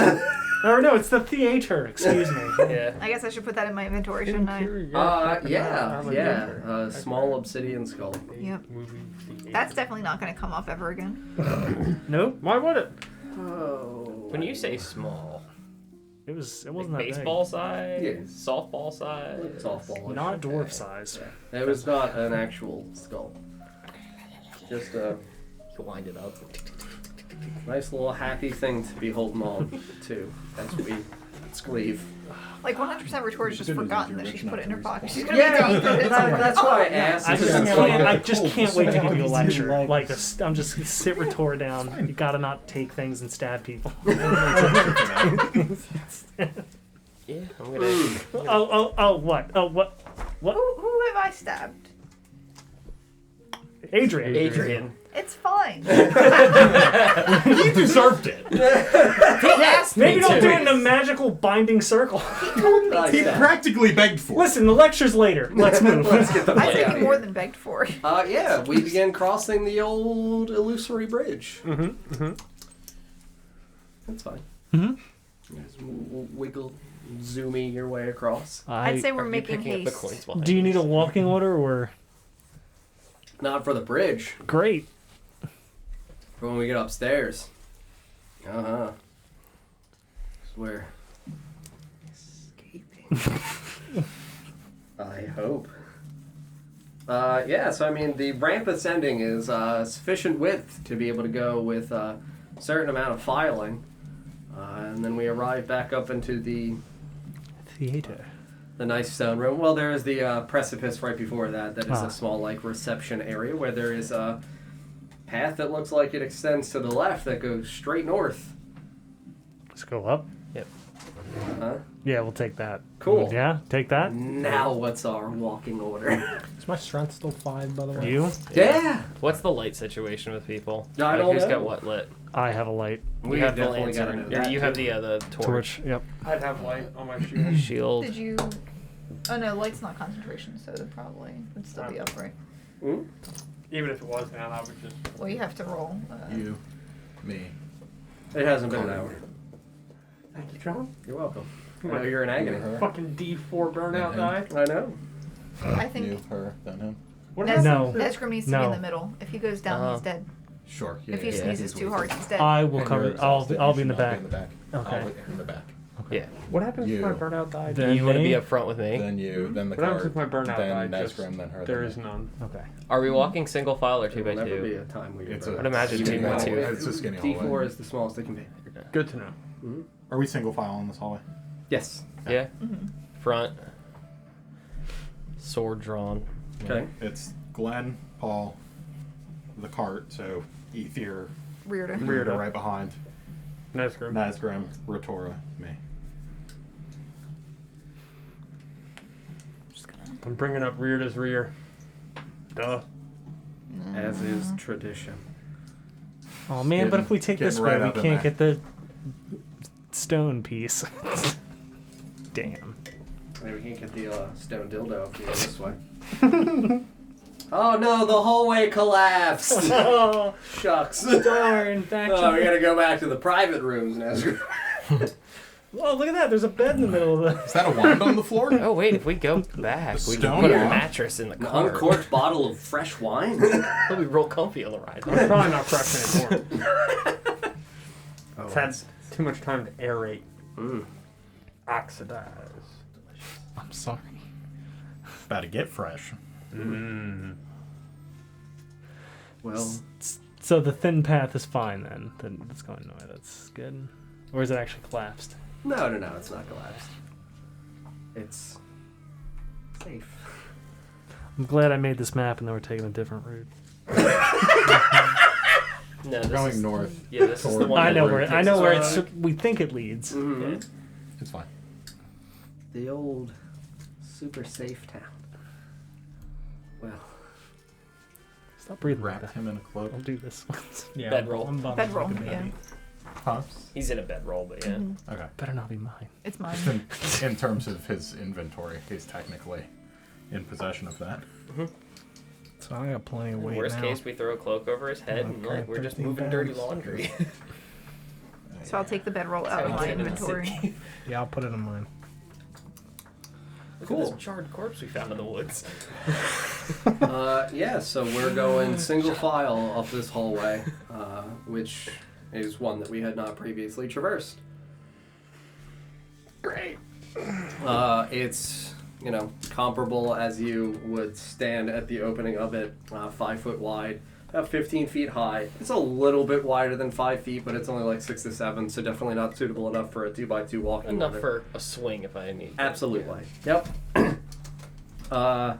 Your dark vision is 60 feet, and you have light. I have his torch behind him, so yeah. So I guess 20 dark or 20 bright, 20 dim from. See if that torch? 15 bright, 15 dim. That yeah. Sure. So, yeah, and then you've got 60 feet of dark vision. Yeah, I would tell you that you look ahead, and it seems like you can see the majority of what you are comfortable and would, in relation, recognize is the hallway that would eventually stretch off to the right for the area in which Felix had once before stemmed out from in the area where we had gone into that smithing corner. So you would definitely see an initial opening at like just the edge of your dark vision. So I mean 80-ish feet, 90-ish feet ahead of you on the right. Looks like it's just a straightaway path.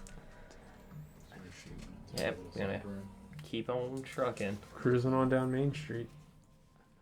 Fantastic. I'm gonna, I guess, be actively looking at the ceiling since I'm laying in a cart. I just know that I would do that. So I'll be looking for weird runes and fun things on the ceiling as we're going.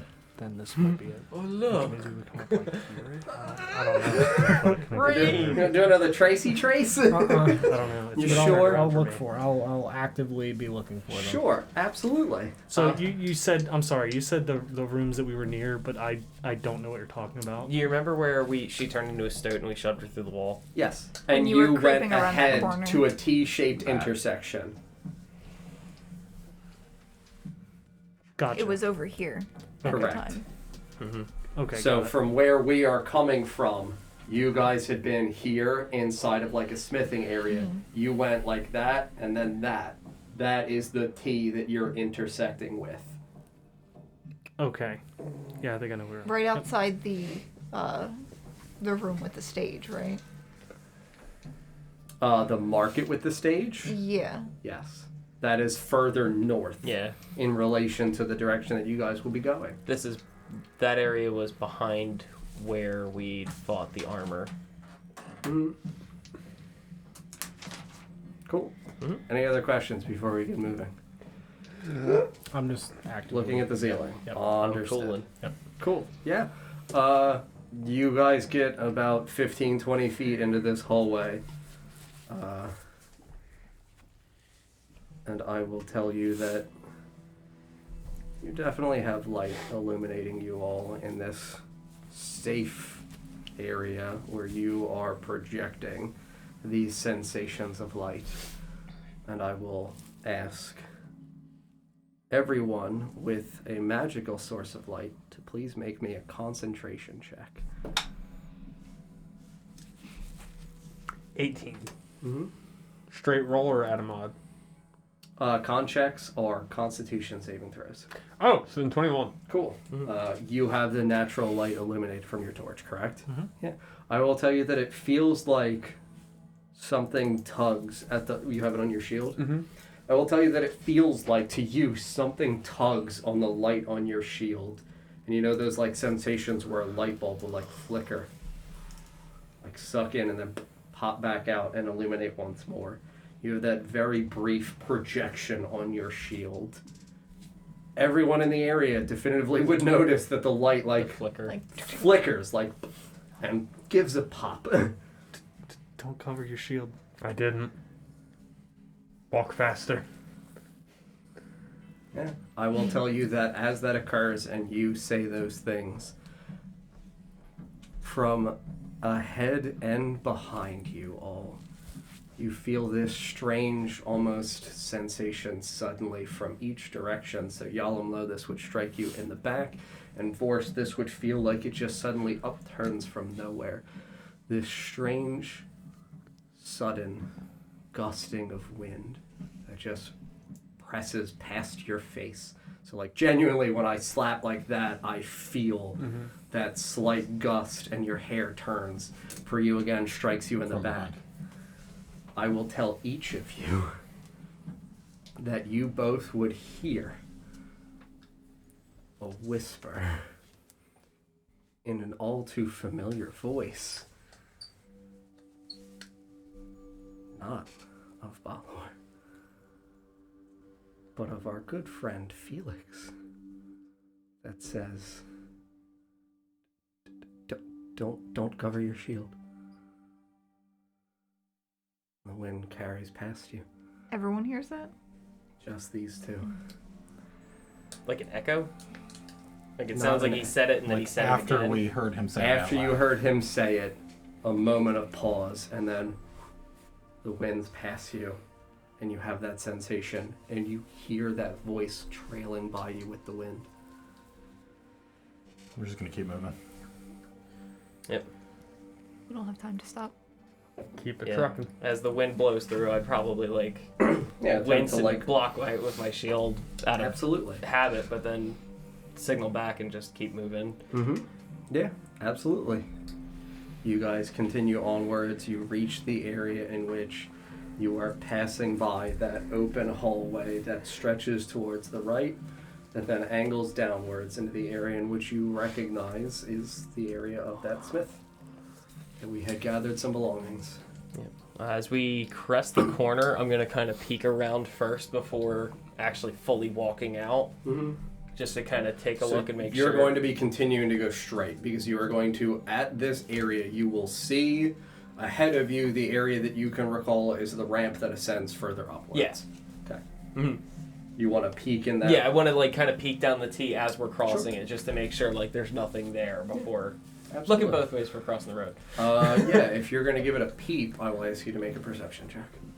It's an elongated peak. I think this is a peep.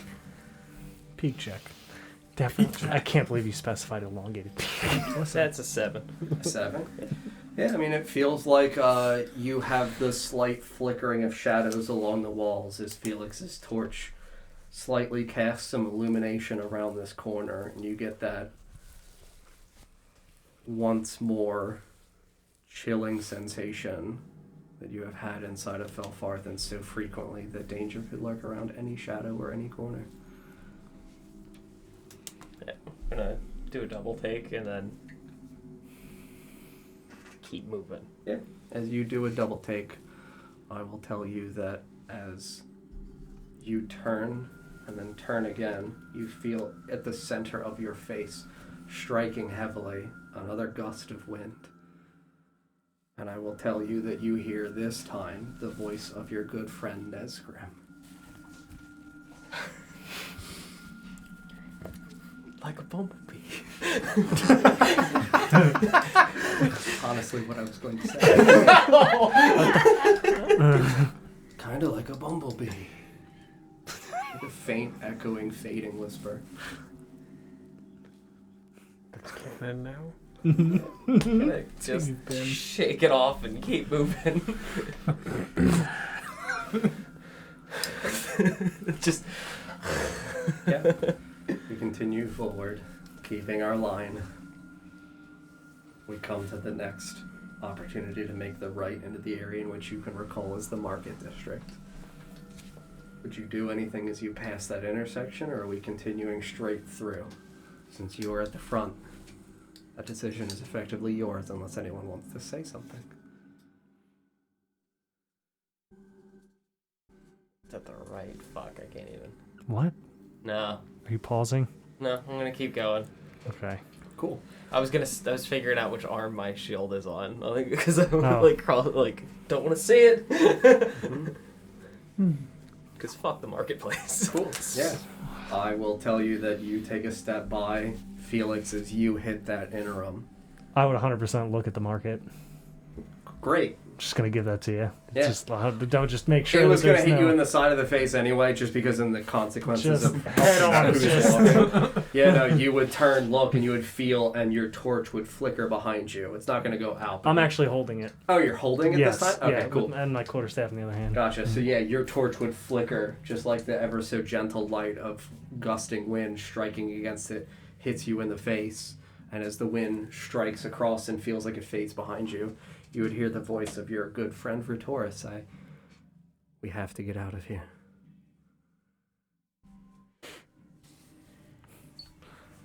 Just gonna kind of like look back at her for a second. Just if you're gonna give me that look, I'll just turn back around and follow Vorst. Kind of poke him a little bit with the quarterstaff, a little faster. Mm-hmm. Yeah, no. We continue towards this ramp, which ascends up and to the right. Going on up. No, the ramp is wide enough for us to not be single file going up. 3 correct? by 3 is 3 by acceptable 3 for the ramp.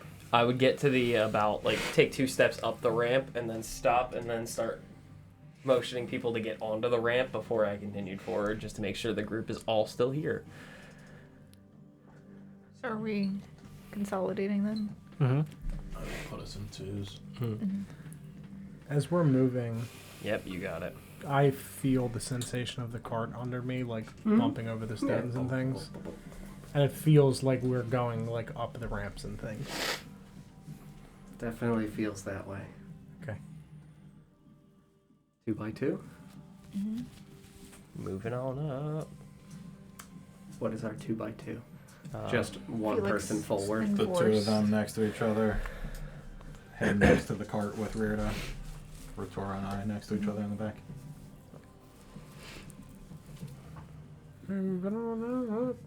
Mm-hmm. Yeah. We ascend up the ramp towards the, Actually like this. Yeah. Yeah. little out of order. Got the weak boys in the middle. squishy tanks.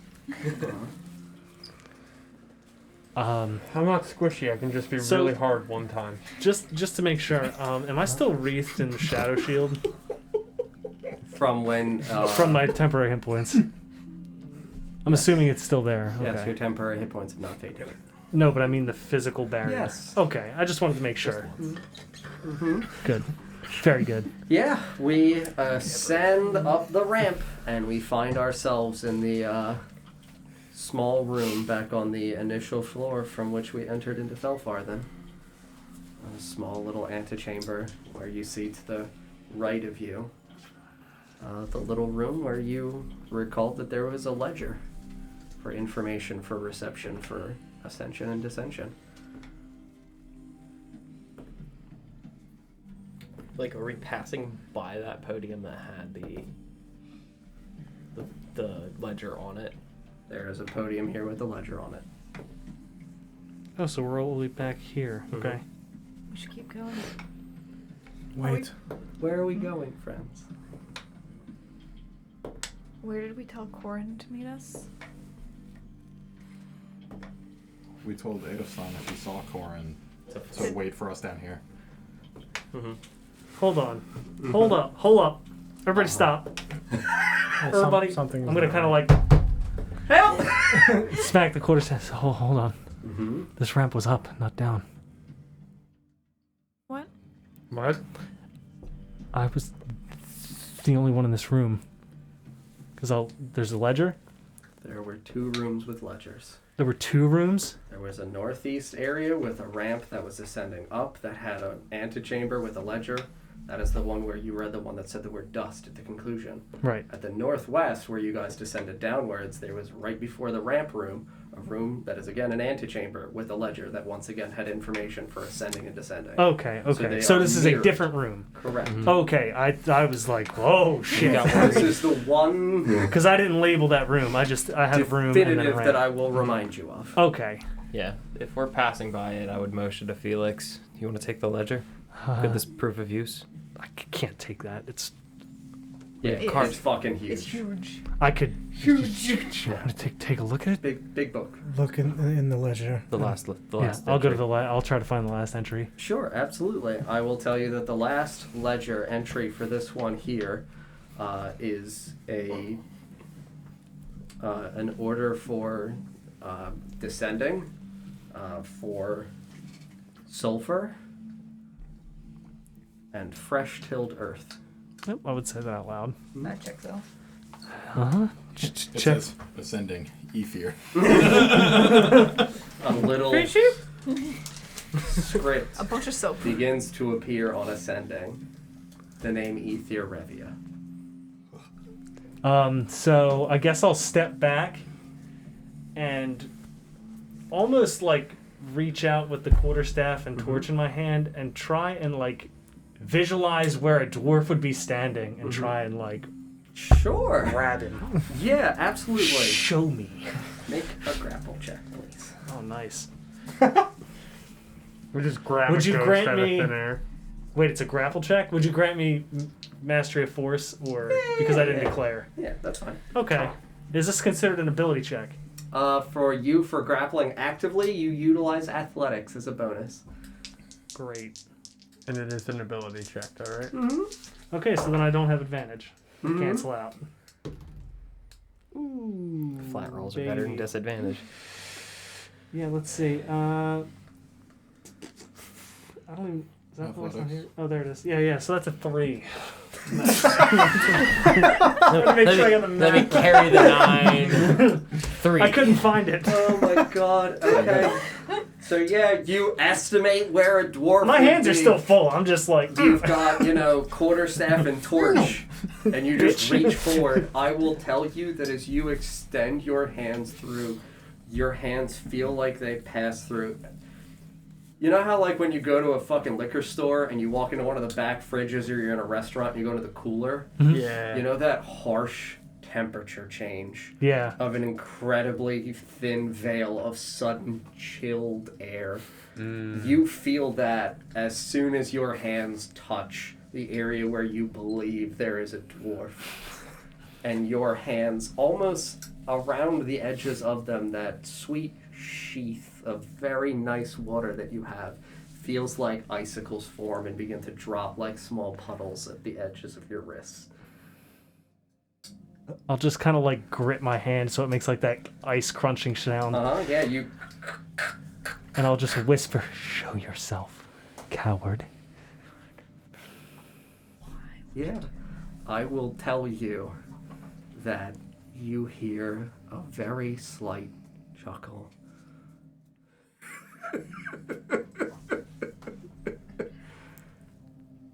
There's no way out. Pull my hands back.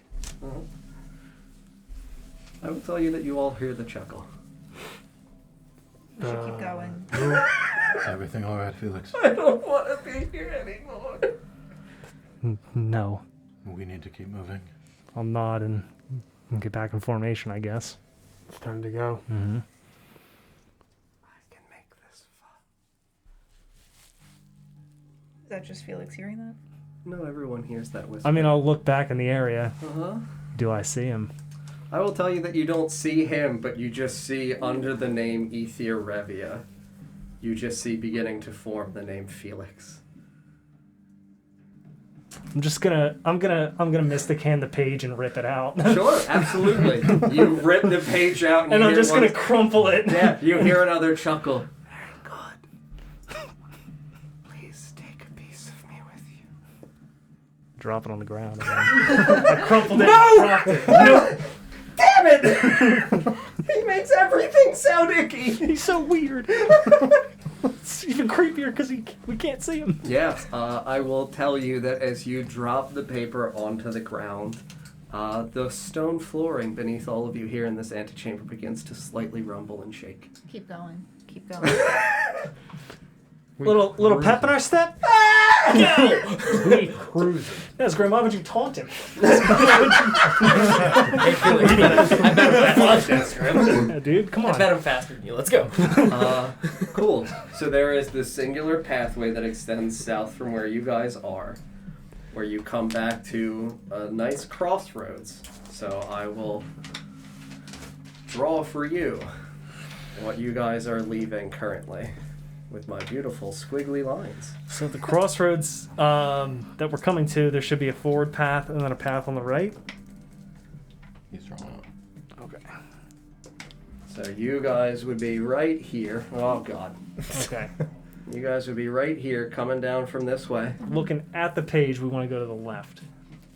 I will direct you. This way? Yes, because that should be where the ale room is. To the... You're saying looking at it, we want to go this way. Yes. Okay. Big booty barrels, we're going to big booty. Excuse me, John? Just go to Big Booty Barrels, dude. Can we get Yeah. a big booty barrels from Yeah. Oh yeah, come on, Barrel. Big booty barrels. Just Ethir just in the car, just real fucking vibing. And He knows where we are. Yep. I just shudder and Just low rave music in the Pull my- background. my Yeah. bed closer. So, good lord. Yeah, room number 20 on my legend is absolutely, it would extend up in this direction, and then you would have a continuation down here. So you've got some of the distillery up in this direction. You know that this room concludes, and you know that further south it comes to the left into more of the distillery, and then it comes like that. Oops. That goes there, so this is like a little hovelly corner. Yep. And then we want to continue down this way, passing by Big Booty Barrels each time. Yes. So we would want to continue down that way, and that should take us to another cross. Because my map is different than like the actual map, so Yep. it should take us to another 3-way crossroads, right? Uh-huh. Back. So you've got a passageway that way, That would take us to the passageway down. cistern, Uh-huh. and then so we would want to go to. I'm sorry. So you guys are coming from here. Yes. Mm-hmm. So we'd want to go to the right. That way? Yes. All right. Good job. Mm-hmm. My arms hurt this mess getting. Thanks, DJ. So we snake our way back up, Mm-hmm. and we come to a very large opening.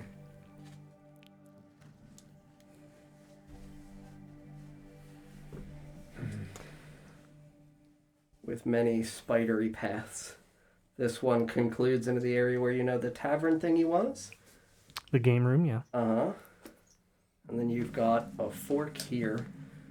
So you've got a hard up, an angled up. Fuck you. You've got one that way, and you've got one down to there.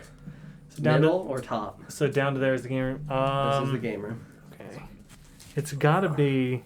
Are we? It's gotta be middle. Yeah. Yeah. So I will Yeah. tell you that this Yeah, I is a remember coming crossroad in. with a four-way intersection.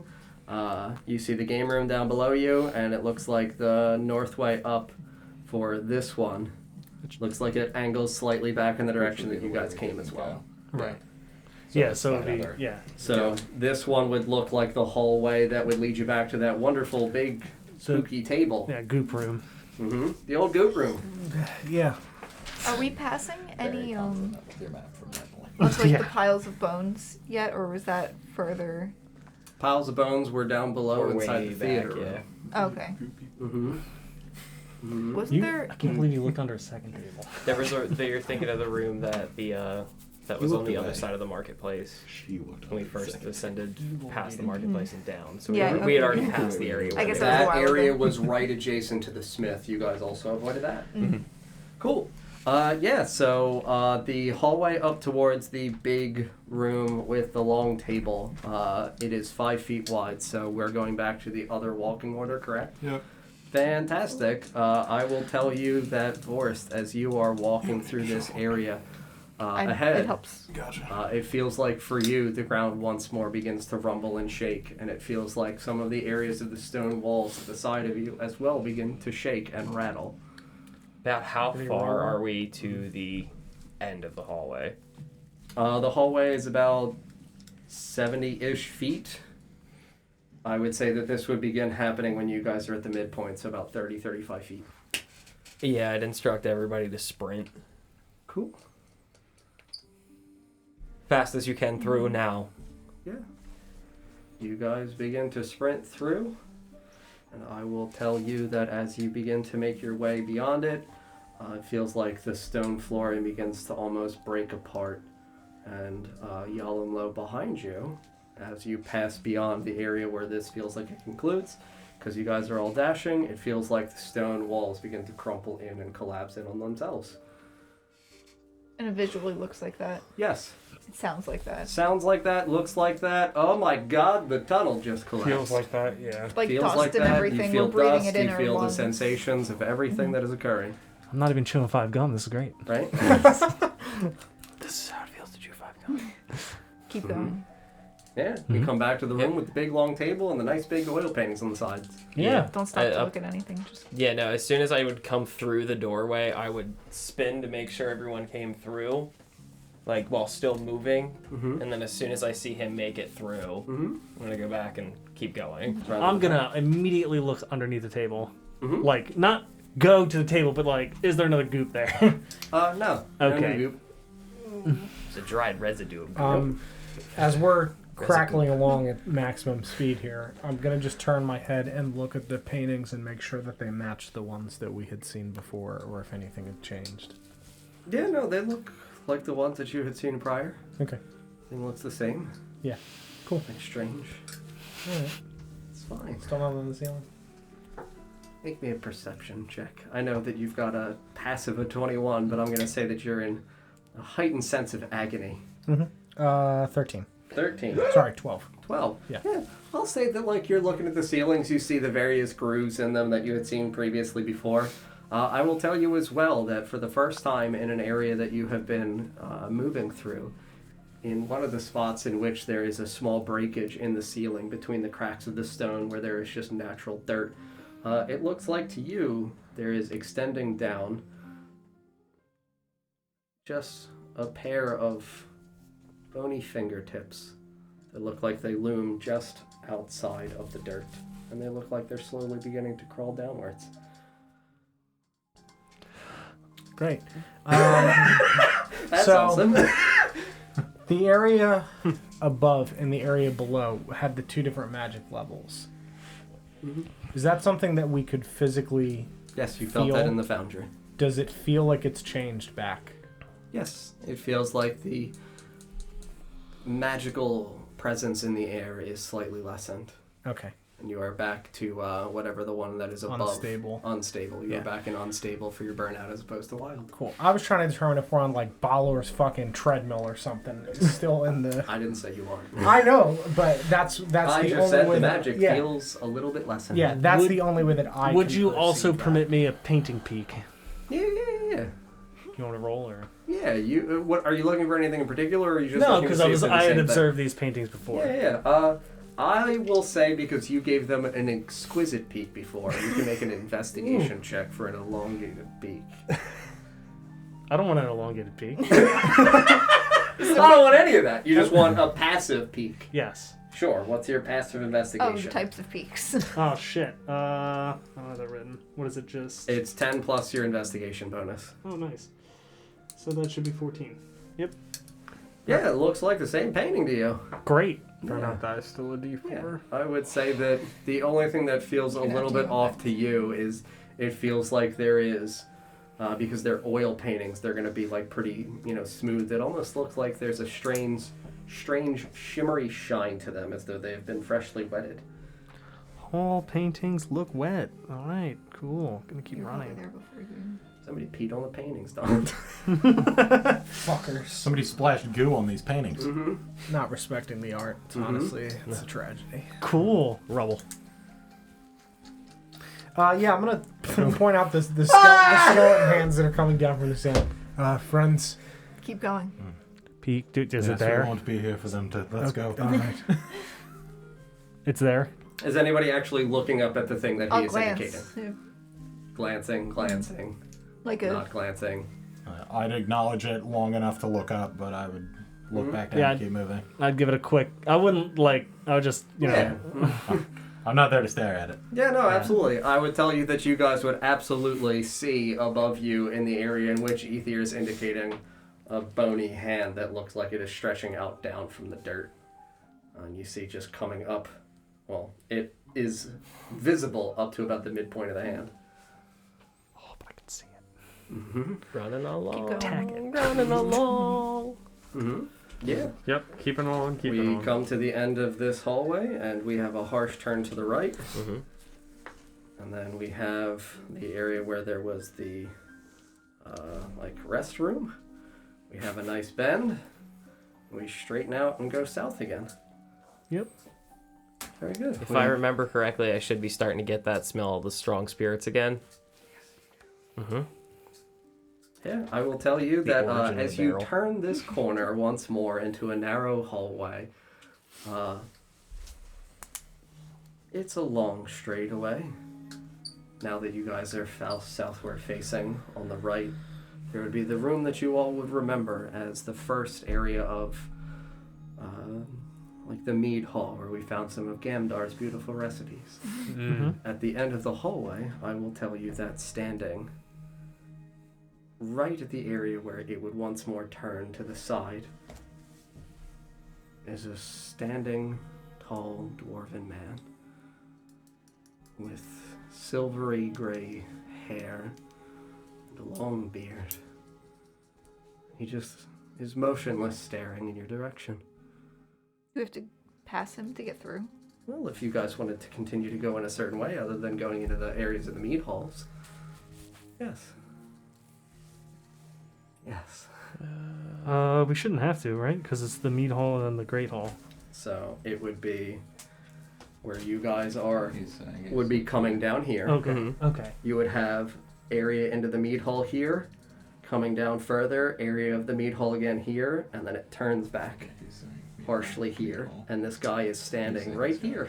Oh, okay. Okay. I thought we were further up. Yeah, we gotta go through them. Keep going. Let's just keep on going. Now, as soon as I see him, Mhm. I'm the gonna fuck over. point into the room and look at you and tell you to cut the light.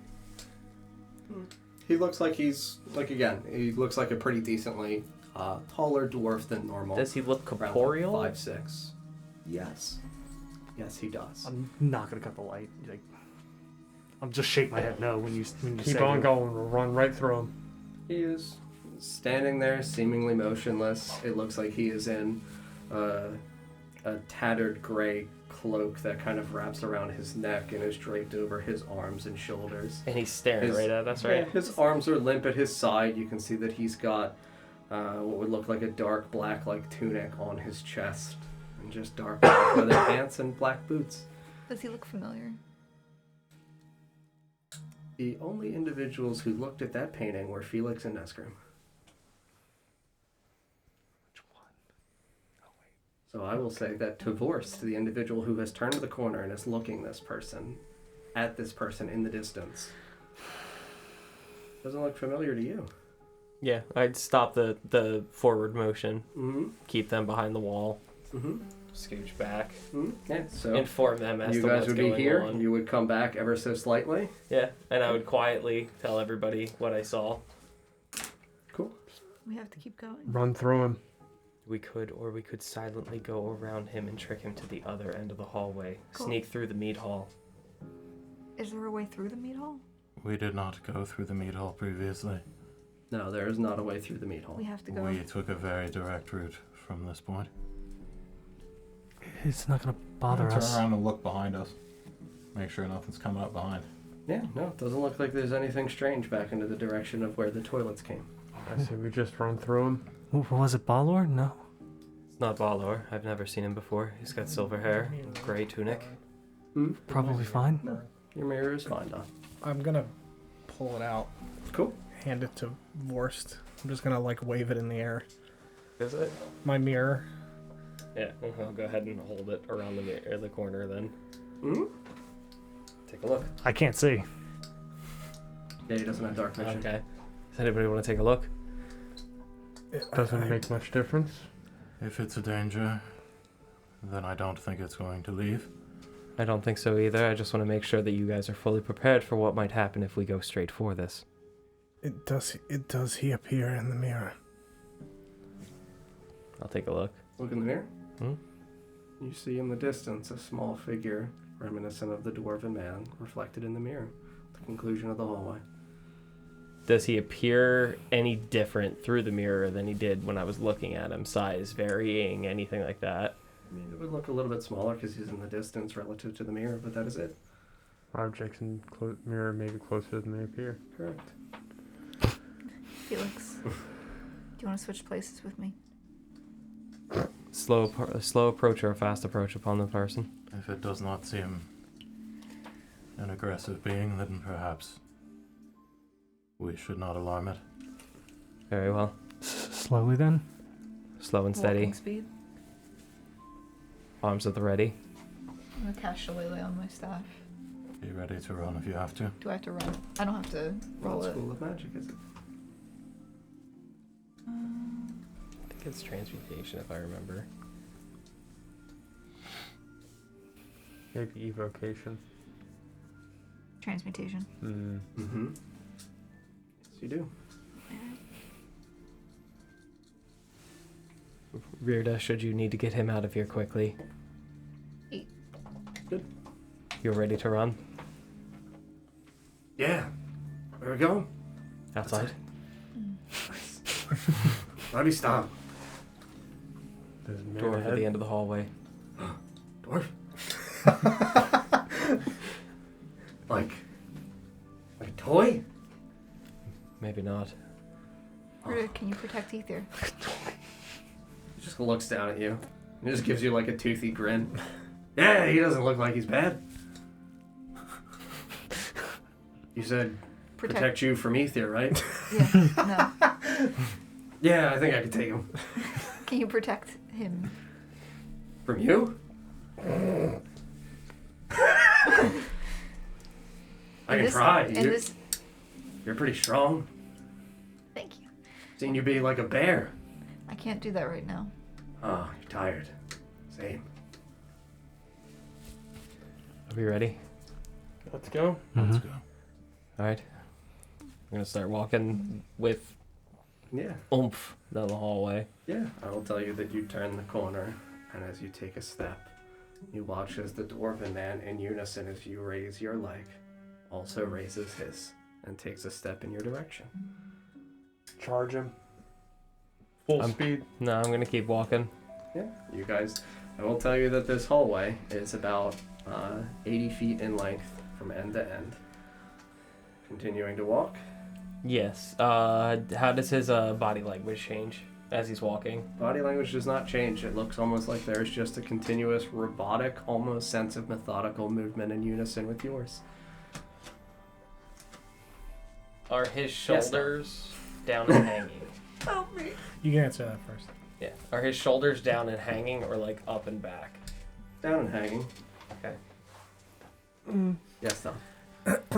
As a man who has had Reardal look into my eyes several times, Mm-hmm. when he looks down at me, Mm-hmm.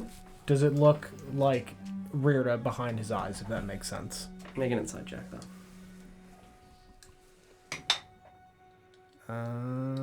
That's a 16 plus 7. You see that same puppy dog. All like, right. All right. I feel We're gonna safe. go outside together, Ethir. Hungry All right, very eyes. Very good. Because I did see him fall unconscious and then come back, so I'm trying, in that moment, trying to be like, okay. Mhm. All right. Yeah. And you continue to move towards this thing. Mm-hmm. Cool. I will tell you that obviously you guys would meet, if it's 80 feet wide, you guys would meet at a 40-foot midpoint. Yeah. Within 20 feet of him, I would have probably like, who's there? Don't you recognize me, my friend? At this point, I can see him. Yeah. Okay. Why are you leaving? There are very sick people who need our help. I'm a medicine man. Perhaps I could help your friends. What ails them? The ailment is that we need to be outside. Fresh air does wonders. I'm very bad at talking to women. Confession.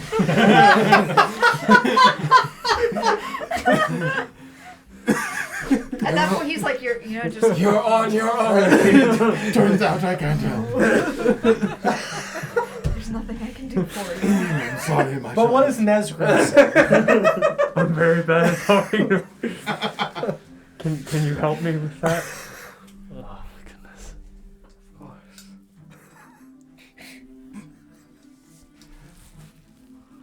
Oh, you meant right now. Oh, yeah.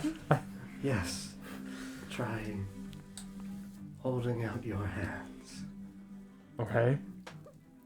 Hold out your hands. No. You gotta tell me what you're doing instead of just okay.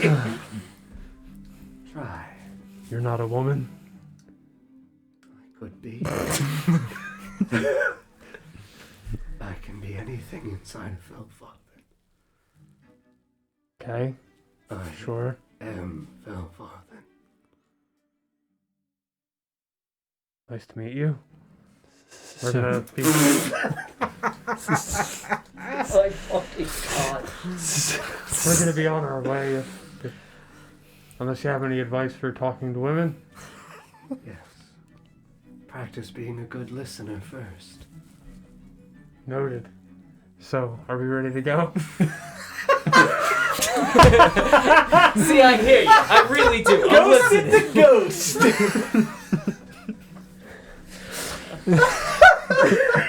I hear you. Alright, what?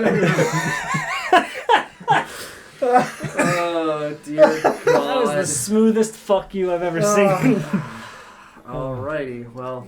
So I mean, if you ask that, I'll look at him. So you're not Dorgrim? I am Dorgrim. Yes. I'm gonna just. Is he? I mean, it looks like the figure that you guys have seen so far in a ghastly appearance. Just not ghastly. Just corporeal. 20 feet ahead of Forst. Illuminated by the light. About how wide is the hallway here? 5 to 6 feet. So he's taking up a decent amount of the path. Well, no time to chat. We'll keep walking. And I intend to try and walk through him. Sure. Yeah, you take another step and he does not move this time. You can't leave, Velvathan. That's the beauty of things, is we can all do what we need to do and what we want to do. Yes, we can.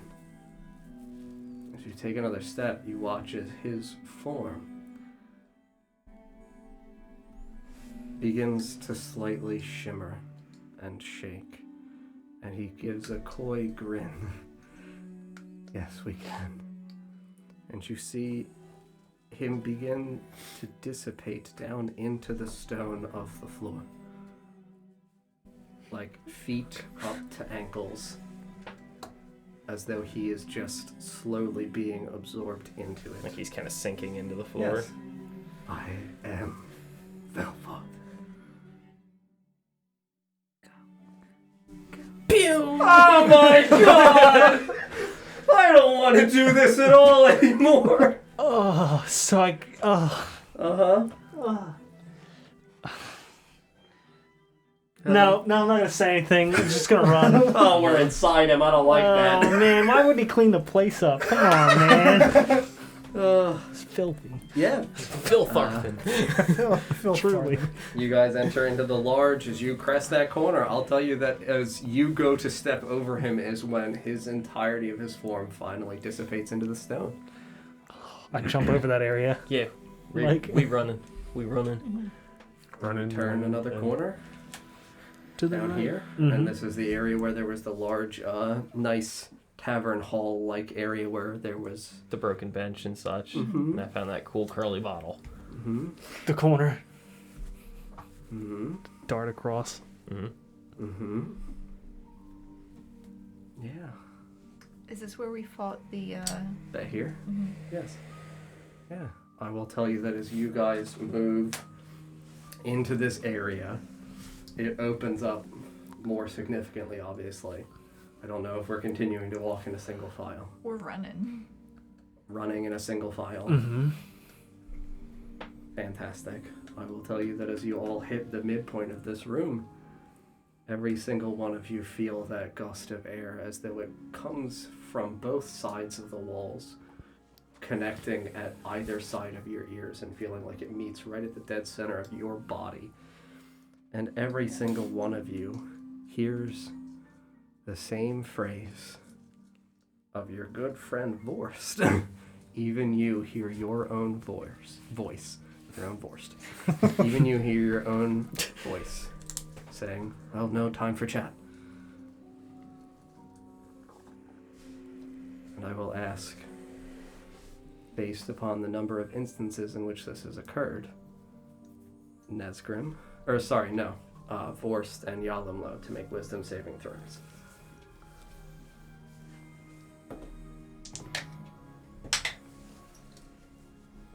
22. 11. Yalamlo, I will tell you that as you feel this rushing of air around you, and you feel this strange sensation as though you know that you're in the right place.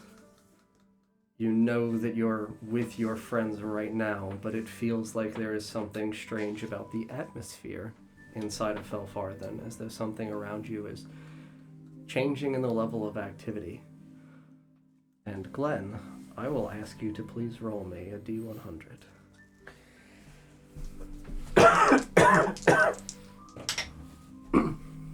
Nice. 2. You all watch as Forced in front of you falls to the ground to his knees and begins to repeatedly mutter the phrase, "No time for chat. No time for chat. No time for chat." Forrest, come on. I'm just gonna grab him and drag him along. I'll grab one arm if you want. Yep. You guys link arms around Forced. He feels like dead weight in your hands. Fucking dragging him along. Your guys are dragging? Mhm. All right, I'll lead the way.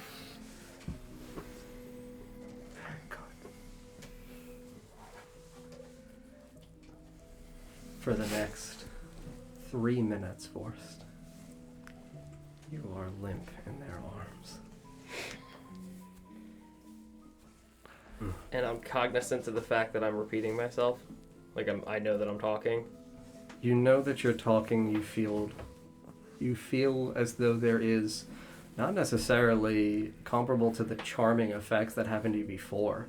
It feels like there is something malignant lingering inside of you that is driving you to reiterate these words and feel as though there is no hope left in escaping Felfarthen. Can I make an attempt to try and silence myself, to speak quieter? I will give you a subsequent wisdom saving throw at disadvantage for that specifically.